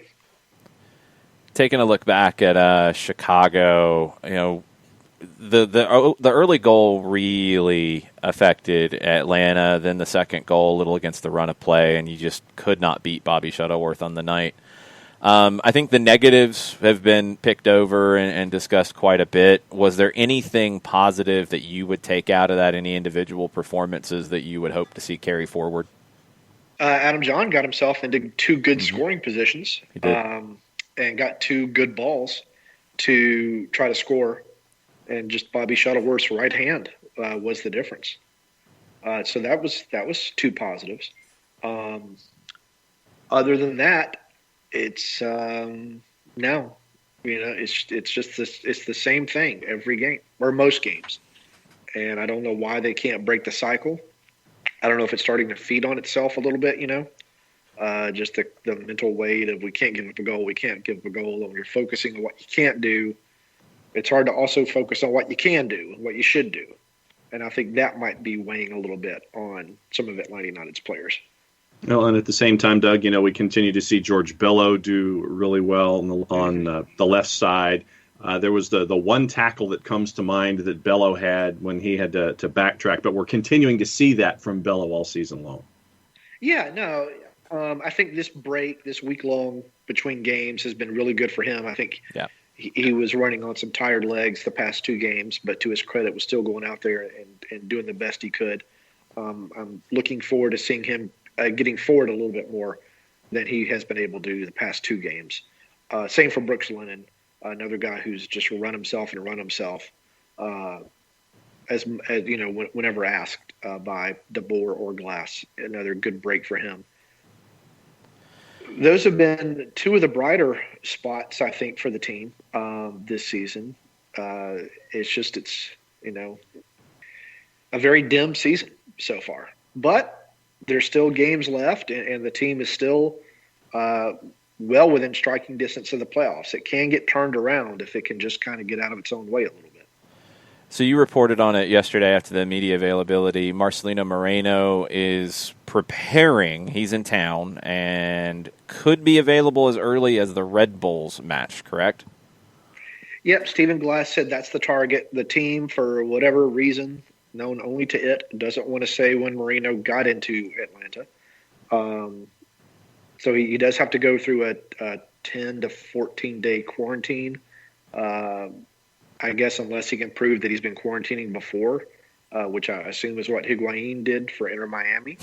So they're hoping that the Red Bulls game, he can make his debut. And I'm really hoping that there'll be some sort of availability with him by the team this week to ask him a few questions. If there's no availability, I guess that means he might still be in quarantine because he's still got to train with the team to even have a chance of being selected for Red Bulls. Then, Doug, let me ask about what you've thought about Franco Escobar out of necessity and schedule compression being moved inside and seeing him at center back where we're used to seeing him on the right side, but now he's moved inside a couple of matches. What have you thought about Franco's play at center back? First, about his attitude. His attitude the past two games has been really, really good compared to most of the previous games that we've seen. So that's good. He has talked about wanting to be a leader. Stephen Glass has talked about him talking to Escobar about becoming a leader on the team. And so that's good. Escobar, when his first season here, he talked about, I think of myself as being a center back. But I think most of us would agree that he seems much more effective, at least in Major League Soccer, as a wing back, getting forward and using that tremendous speed that he has. But as a center back the past two games, I think he's done reasonably well. I just think he's much better used as a wing back going forward. It's been impressive with him at center back because I didn't really know what to expect. I wondered if he would be a little more risk averse, which you have to be at center back. You can take more chances if you're out wide, and he's really changed his game a little bit, and it's been interesting. It gives you, I think, a question going forward about how you want to structure this group. And when Robinson is healthy, does Escobar just slide back out to the right, or do you like enough what you've seen and you want to move other pieces around? Would you consider Meza in the midfield where he played some for Necaxa last year? It opens up some doors that I hadn't even really considered were doors. Yeah, the problem, in my opinion, is you've already got a glut at both of those positions. You do. You've got a glut of center backs with Anton Walks and Escobar and Meza and those guys. And then you've got a glut of central midfielders with Larentowicz and Remedi and Hyman and Rossetto. And now you're throwing Moreno into the mix as an attacking midfielder. And somebody has got to step up and become a difference maker if they can at some of those positions, because right now it's not happening. Well, but you're getting good performances, but not impactful performances, I guess is the best way to put it. That's a good point. Yeah. Performances. Yeah, well then let me ask you this, Doug. Would you, with schedule compression being what it is, with the run-in being what it is, to have all of these folks available to go into different spaces, if you put Meza at the 6, if you have him at the back, if you have Anton Walks, if you start him, you bring him off the bench, if you have a Franco Escobar that you can have on the right that you can bring inside, that you have a Brooks Lennon that you can have on the right that you can move up to the wing. To have this kind of versatility, I would think for a run-in like this, it would be key for any kind of a run to get you north of the playoff bar, to get you into a position where you can succeed in the postseason, yeah?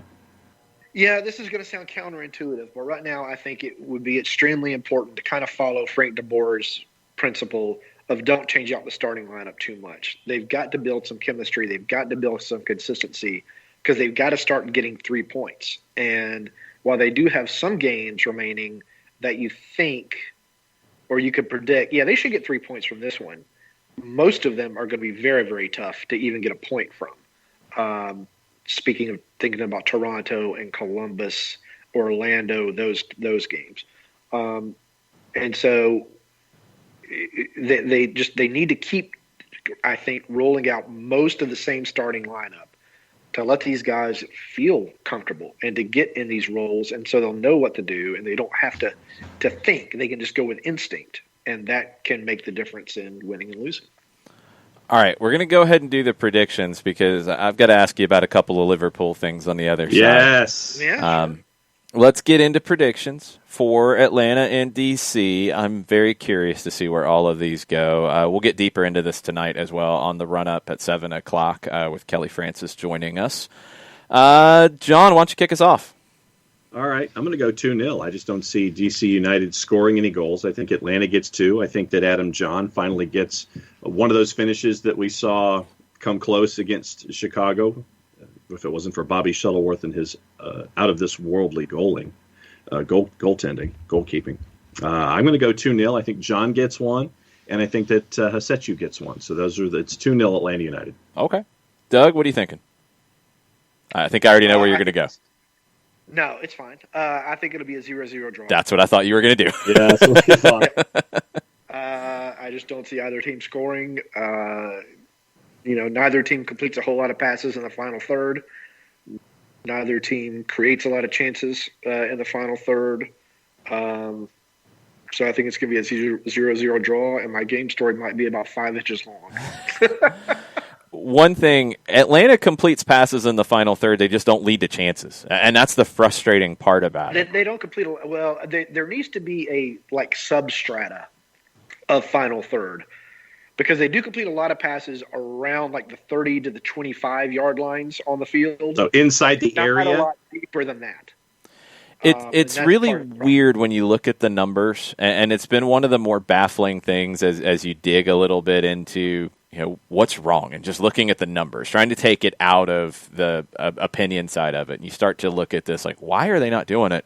I mean, they're fifth in passes into the final third in the league per 90 minutes played.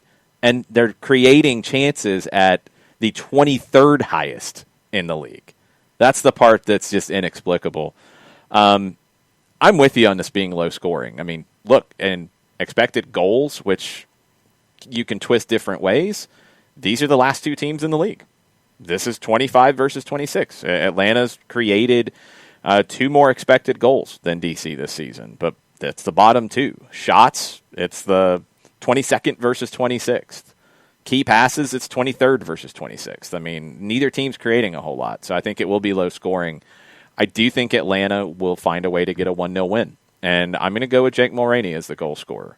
I think Mulroney feels like the guy who has been close. I mean, John's creating chances, and John is putting them on net, but I think Mulroney's the one who's close to a breakout if he gets the start here. And there's questions as to what the lineup looks like. And I know, Doug, you just posted your article over at HAC.com. Go check that out. I think Mulroney might be able to win a 1v1 and create something here. So I'm going to go 1-0 Atlanta in a tight game. I mean, neither team's given up a ton of chances this year, but neither team's creating much of anything. You're the bottom 2 for a reason.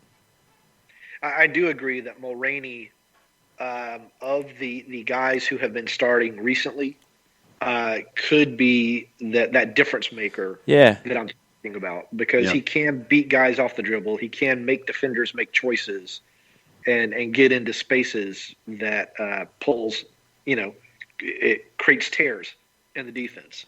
It's somebody's just got to help him, I think. Yeah, no, that's a good shot. I think with fresh legs, maybe, and the hope is that this team looks more like it did against Dallas than it did against Chicago, where you've got a little more energy to make it difficult for DC to get anything together. Let's talk about Liverpool. The thing about that Dallas game that we got to point out is they were on their 3rd game, I think, in a week. Yeah.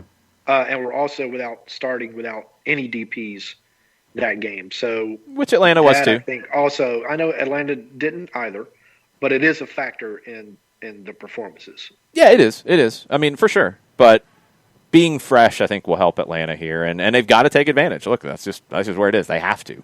If they want to get to where they want to get, they have to do something with this, and you got to see a better performance than you did in Chicago.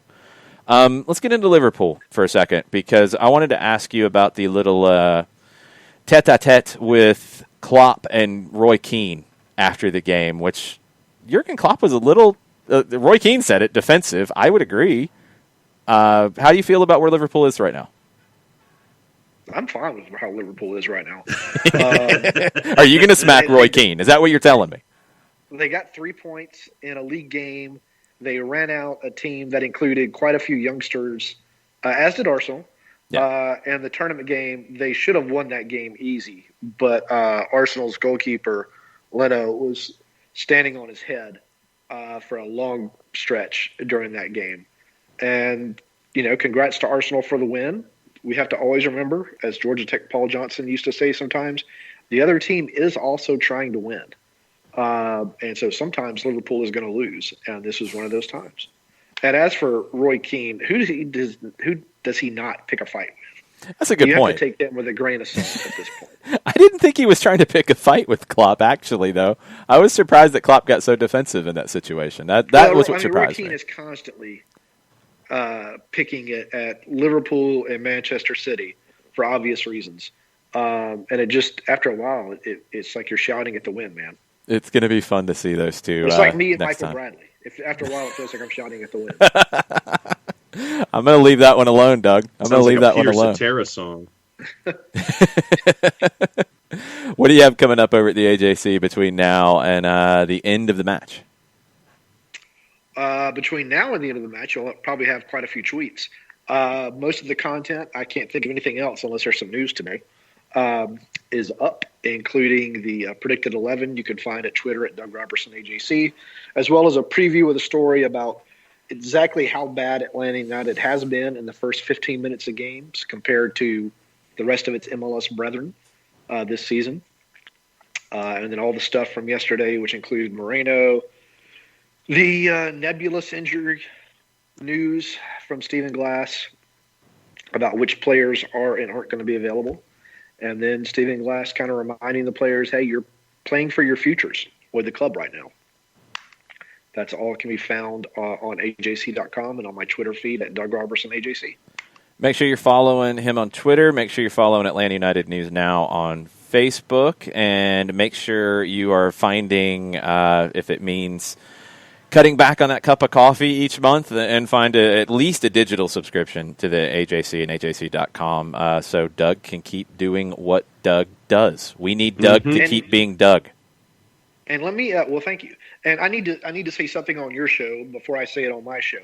Okay. At the end of the Southern Fried Soccer podcast, I consistently call out everyone who provides content about Atlanta United. And for some bizarre reason, I keep forgetting to include Eric Quintana and those guys at Mouths of the South.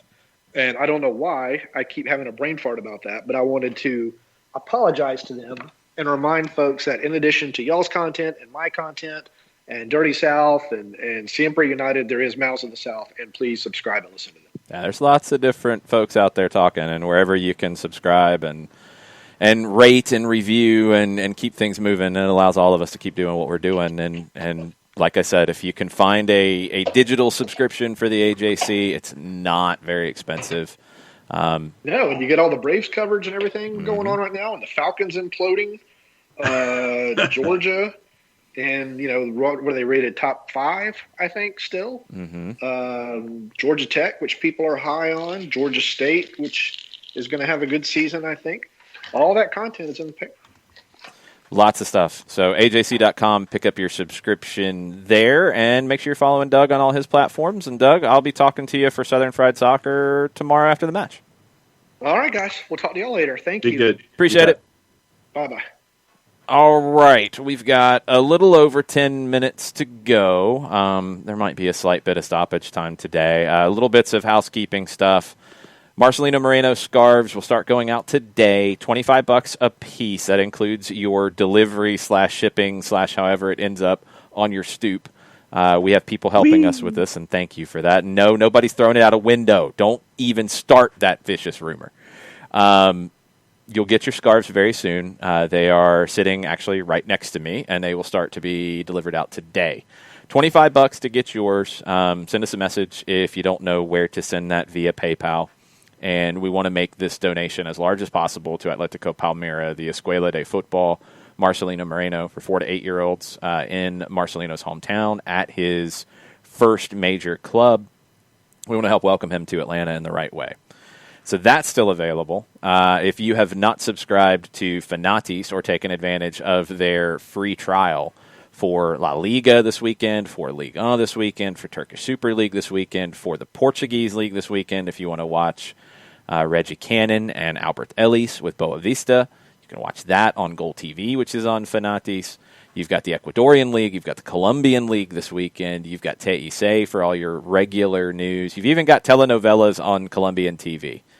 You got all kinds of stuff. Guatemalan League. All that's available. fntz.co/soccer down here. We appreciate it. Badger is yelling at me that we need camisetas de defensa y justicia. We do. They're a little expensive because it's not a big brand and it's not a big club. I have not picked up a camiseta yet, a jersey. I've got a T-shirt. If you were with us last night for the watch-along, it did not go well for Defensa. No. 3-0 loss in Ecuador. They are still in second right now. They go to Santos on the last match day. Olimpia and Delfín play in Paraguay on the last match day. It's going to be bonkers watching the scores in those. But Defensa, not so good last night. Thanks, everybody who hung out and watched that game with us. That was fun chatting about the match. Lots of stuff going on right now in our universe. We'll have the run-up tonight. We'll have the Power Hour tomorrow at 10 a.m. Mike told you about the game broadcast, full-time report, AT&T countdown to kickoff an hour before kickoff, and then we're back on Monday with an Overreaction Monday, and hopefully a happy Overreaction Monday. Hopefully. Yes, hopefully. It looks like you can pick up Defensa y Justicia, the yellow jerseys, for $90 US at one particular website. Yeah, no, there's a bunch of places you can get them. You can get them on eBay, delivered from Argentina. But yeah, they're a little pricey because it's not a major brand that does it. It's Leon is the brand that does it. I can't think of many clubs that Leon outfits, so they're a little steep. I have not picked up one of those just yet. Eventually it'll happen, but I'm waiting on getting like the previous years or something at a discount. I haven't even been able to pull that one off just yet. Yeah, so now you've already got me going down that shopping rabbit hole. Stop, I've already done it many times. You're not going to find something I haven't looked for already. Turner Kirby with a for my own personal edification and adding to my collection. I already told you it's too expensive. Don't do it. It'd be foolish. But you spend money on some crazy kids just to do it, so go for it then. Have fun. Turner Kirby with a question. With the German Super Cup this week, how would you arrange a U.S. Super Cup? U.S. Open Cup versus MLS Cup, Supporter Shield versus MLS Cup. I'd do Open Cup versus MLS Cup winner because that's the league winner versus the cup winner. Supporter Shield is a unique trophy for us, so I'd leave that to the side. Yep, right there with you. I like that idea, and I'd love to see something like that come down when schedules aren't as compressed as they are right now. And that reminds me, Premier League this weekend, because of all the gummy bear and all the other things going on, you don't have match after match after match after match like we're seeing this season. This weekend, Sunday's a little different. You've got double headers at 7 a.m. Eastern and 9 a.m. Eastern, and no Monday Night Football this week in the Premier League. Yeah, because you got the International Week. So... that'll get really interesting. We had a question from Nathan Pugh earlier in the week, and we haven't had a chance to dig into it really. We might do more of this tomorrow morning in the Power Hour because Leeds and Manchester City play this weekend, and Pep Guardiola and Marcelo Bielsa have a ton of respect for one another. Bielsa was just effusive with his praise for Guardiola yesterday, said that he doesn't give that kind of praise to many people. He said that he can't be considered a mentor to Guardiola because he's completely independent. The things he does are completely unique. Guardiola this morning spoke about it, just about the matchup with the two. He said it is a good present. It's a good gift to have him in the Premier League. He said, I think Bielsa is probably the person I admire the most in world football as a manager and as a person. I think he's the most authentic manager all the time in terms of how he conducts his teams. He is unique, especially his behavior as a person off the pitch. Guardiola said, "My theory is the manager is not about the titles because I feel far away from his knowledge. My team's won more titles than his, but in terms of knowledge of the game, I am far away from him." These are two managers who have similarities. They're not, like, Guardiola's not a disciple of Bielsa. They know each other so well. That's why I'm fascinated about this, because what can they do to surprise the other one? Because you're always looking to pull a surprise. I don't know what. There's nothing Guardiola can do that would surprise Bielsa. We know how prepared Bielsa is. And if there's anybody who is close in preparation, it's Guardiola. So I don't know what Bielsa can do to surprise. So are we just going to get two teams that are going to go 100 miles an hour and try to outplay one another? Or are you going to see something completely unexpected from one of them? I can't wait to see it. We'll dig into it a little bit deeper in the Power Hour, but it's very cool to see these two in a competitive situation against one another again. I believe the last time was Guardiola's last match at Barcelona in the Copa del Rey, where they beat Atletico Bilbao when Bielsa was there. I think that's the last time they were on the touchline against one another in a competitive situation. Wow. Right now, and obviously we'll revisit this in the morning on the Power Hour, Manchester City a minus 256 to win, Leeds a plus 661, your draw a plus 446. Okay. Fair enough. All right. What else is on the Twitter so we have not hit today? Rich Ransom has come in with a couple of things. Okay. And he says that Union will draw TFC 3-3 this weekend. They're going to win, Rich. They're going to win. They're going to win. They're going to win. The Union are going to win. Well, yeah, the number makes me really want them to win if I was going to actually put juice boxes on it. But they're going to win. Have faith in your Philadelphia Union. He says, and for hashtag teen drama over here, Down here. No love for Smallville? Teenage Superman trying to figure out his powers while his best friend Lex Luthor is trying to kill him? Secretly, I was always mad they rumored Batman would be on the show but never did. Plus, every show you named, I went, there's a remake of that, there's a remake of that, there's a remake of that, etc. Let's see. We got to remember, Smallville's a little younger for me. That's one I didn't get into, but I've heard plenty of good things. Yeah. The other one that is even later than that is Riverdale, that Luke Perry was on, and I've heard nothing but good things about that show and have not gotten into it because I'm watching the Bosnian League and the Guatemalan League and the Ecuadorian League and all the other things so I can fill time, like Doug said. So I need to get into some of these other shows maybe in the off season when I can. Remakes, though, 90210 did a remake that was okay. I watched it for a little while and then faded out of it. The Melrose Year of a, not even remake, I mean, both are kind of reboots because they did live in the same universe. The Melrose one was pretty bad. It only lasted a year. And I think they're doing a Party of Five one, actually. I think I heard that's what they're talking about, Yeah, I think they're talking about that. So Badger says, my daughter watches Riverdale, enough said. That's okay. I have no shame. I'll watch that. If I like the show, I like the show. I don't care. Yeah. But I haven't seen it yet. I just remember it when Luke Perry passed away unexpectedly. A lot of talk about his performances there and how good they were. So that's a show I haven't gotten into. Yep. All right. I didn't get into Riverdale either. So I don't watch much TV, basically, is what I'm saying. I watch a lot of sports. You watch live sports. I watch a lot of live sports. Episodic television. Yes, I know Netflix. I know Hulu. I know all of these things. I just watch a lot of soccer. It's a fact. Sorry. Yeah. Well, and I do as well. So I mean, it's going to be weekends like this, where you've got college football, you've got soccer. It's definitely where the 27 devices will come not even watching much college football or NFL or hockey or NBA or anything. I'm watching soccer from all over the world here lately. There's always a game on, it seems like. Before we get into other stuff, we're caught up on Twitter. Chelsea and Crystal Palace at 7:30 tomorrow morning. Juice boxes have Chelsea at a minus 222, Crystal Palace a plus 636. and your draw a plus 378. Okay. I'm going to stay away from it. I ain't touching that one. Yeah, I'm going to stay away from it. What else we got on Twitter before we go? We're caught up. All right. Anything else on the Twitch pitch? Speak now or forever hold your peace. I'll buy you a little bit of time here as the conversations have been all over the place this morning, which is very good. Badger found a website from Argentina that sells the defensive kits for around $60 US, but he's not sure if they ship to the United States, which is an issue. Yes. What else do we have here? Shiva asked, do you see Atlanta pressing like they did against FCD or picking the moments? This has been really, I think the wrong terminology has been used. And I want to stress this because I know I get to be a stickler sometimes on this stuff, but it's so there's common understanding.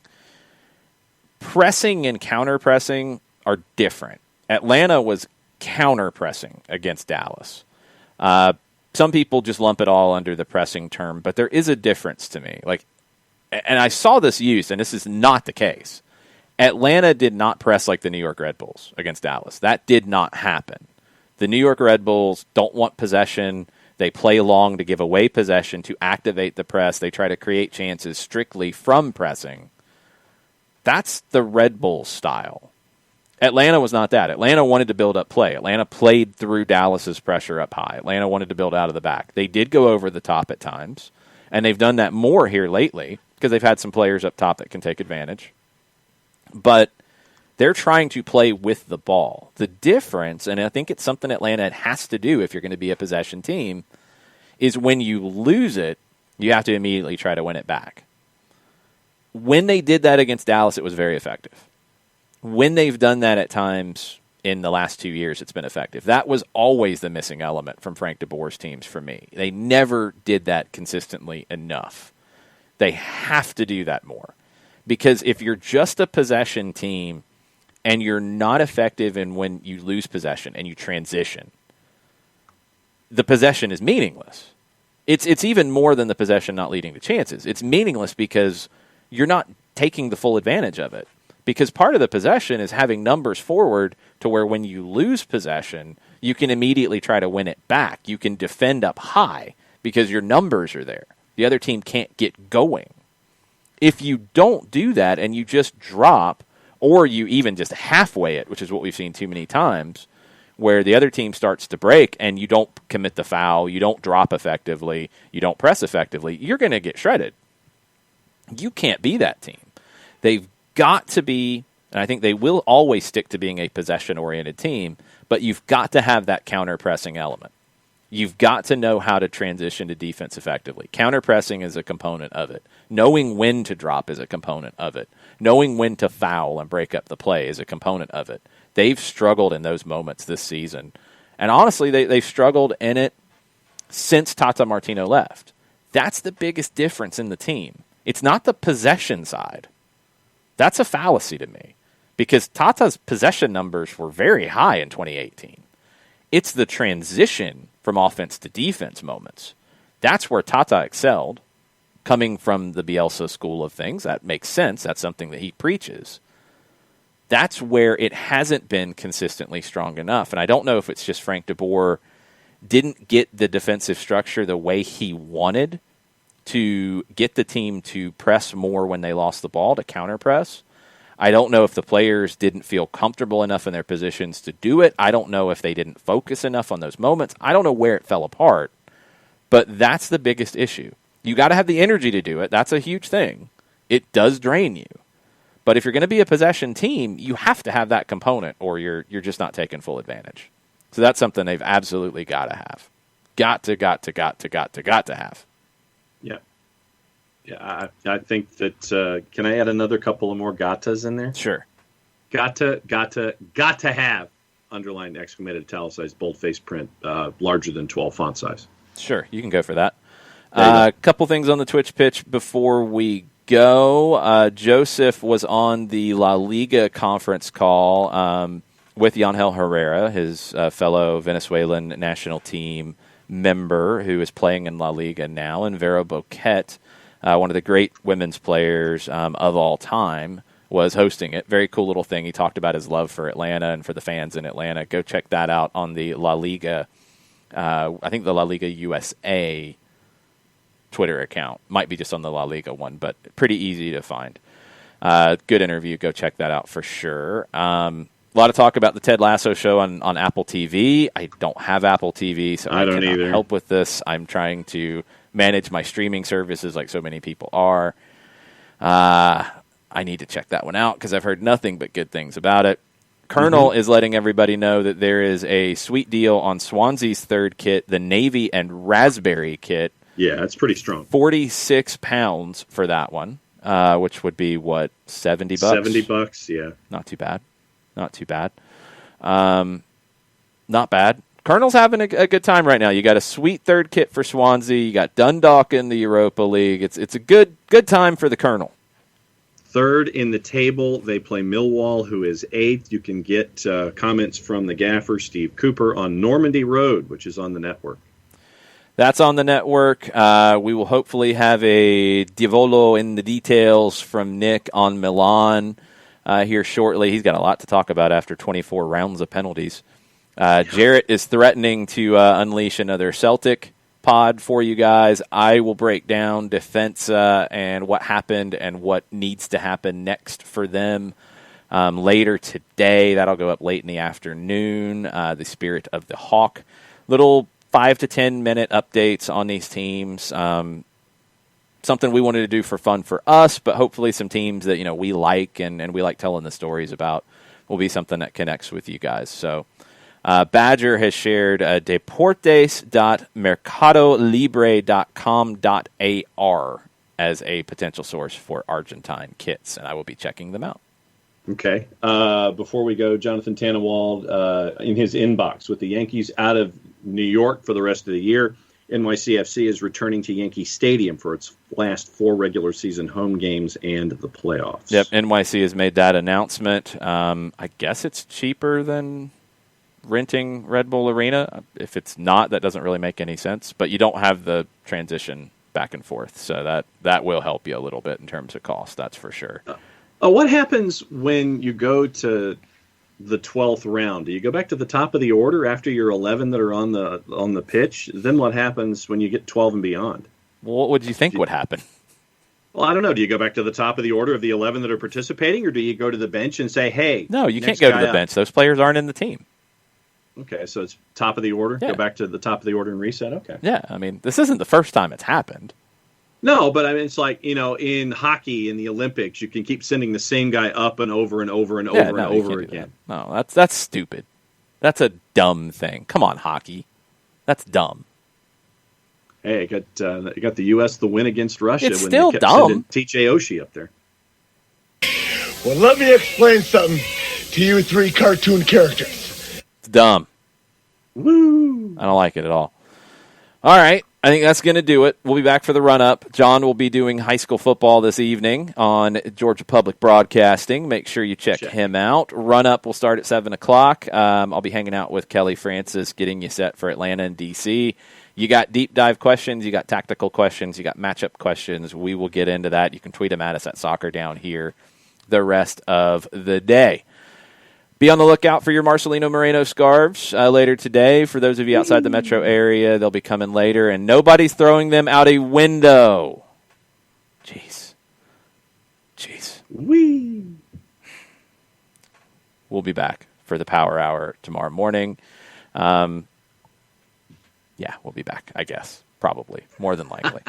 Thanks for hanging out with us. We appreciate it, as always. Y'all have a good rest of the day. Talk to you for the run-up at 7. Mucha plata, y'all. Much plot, y'all.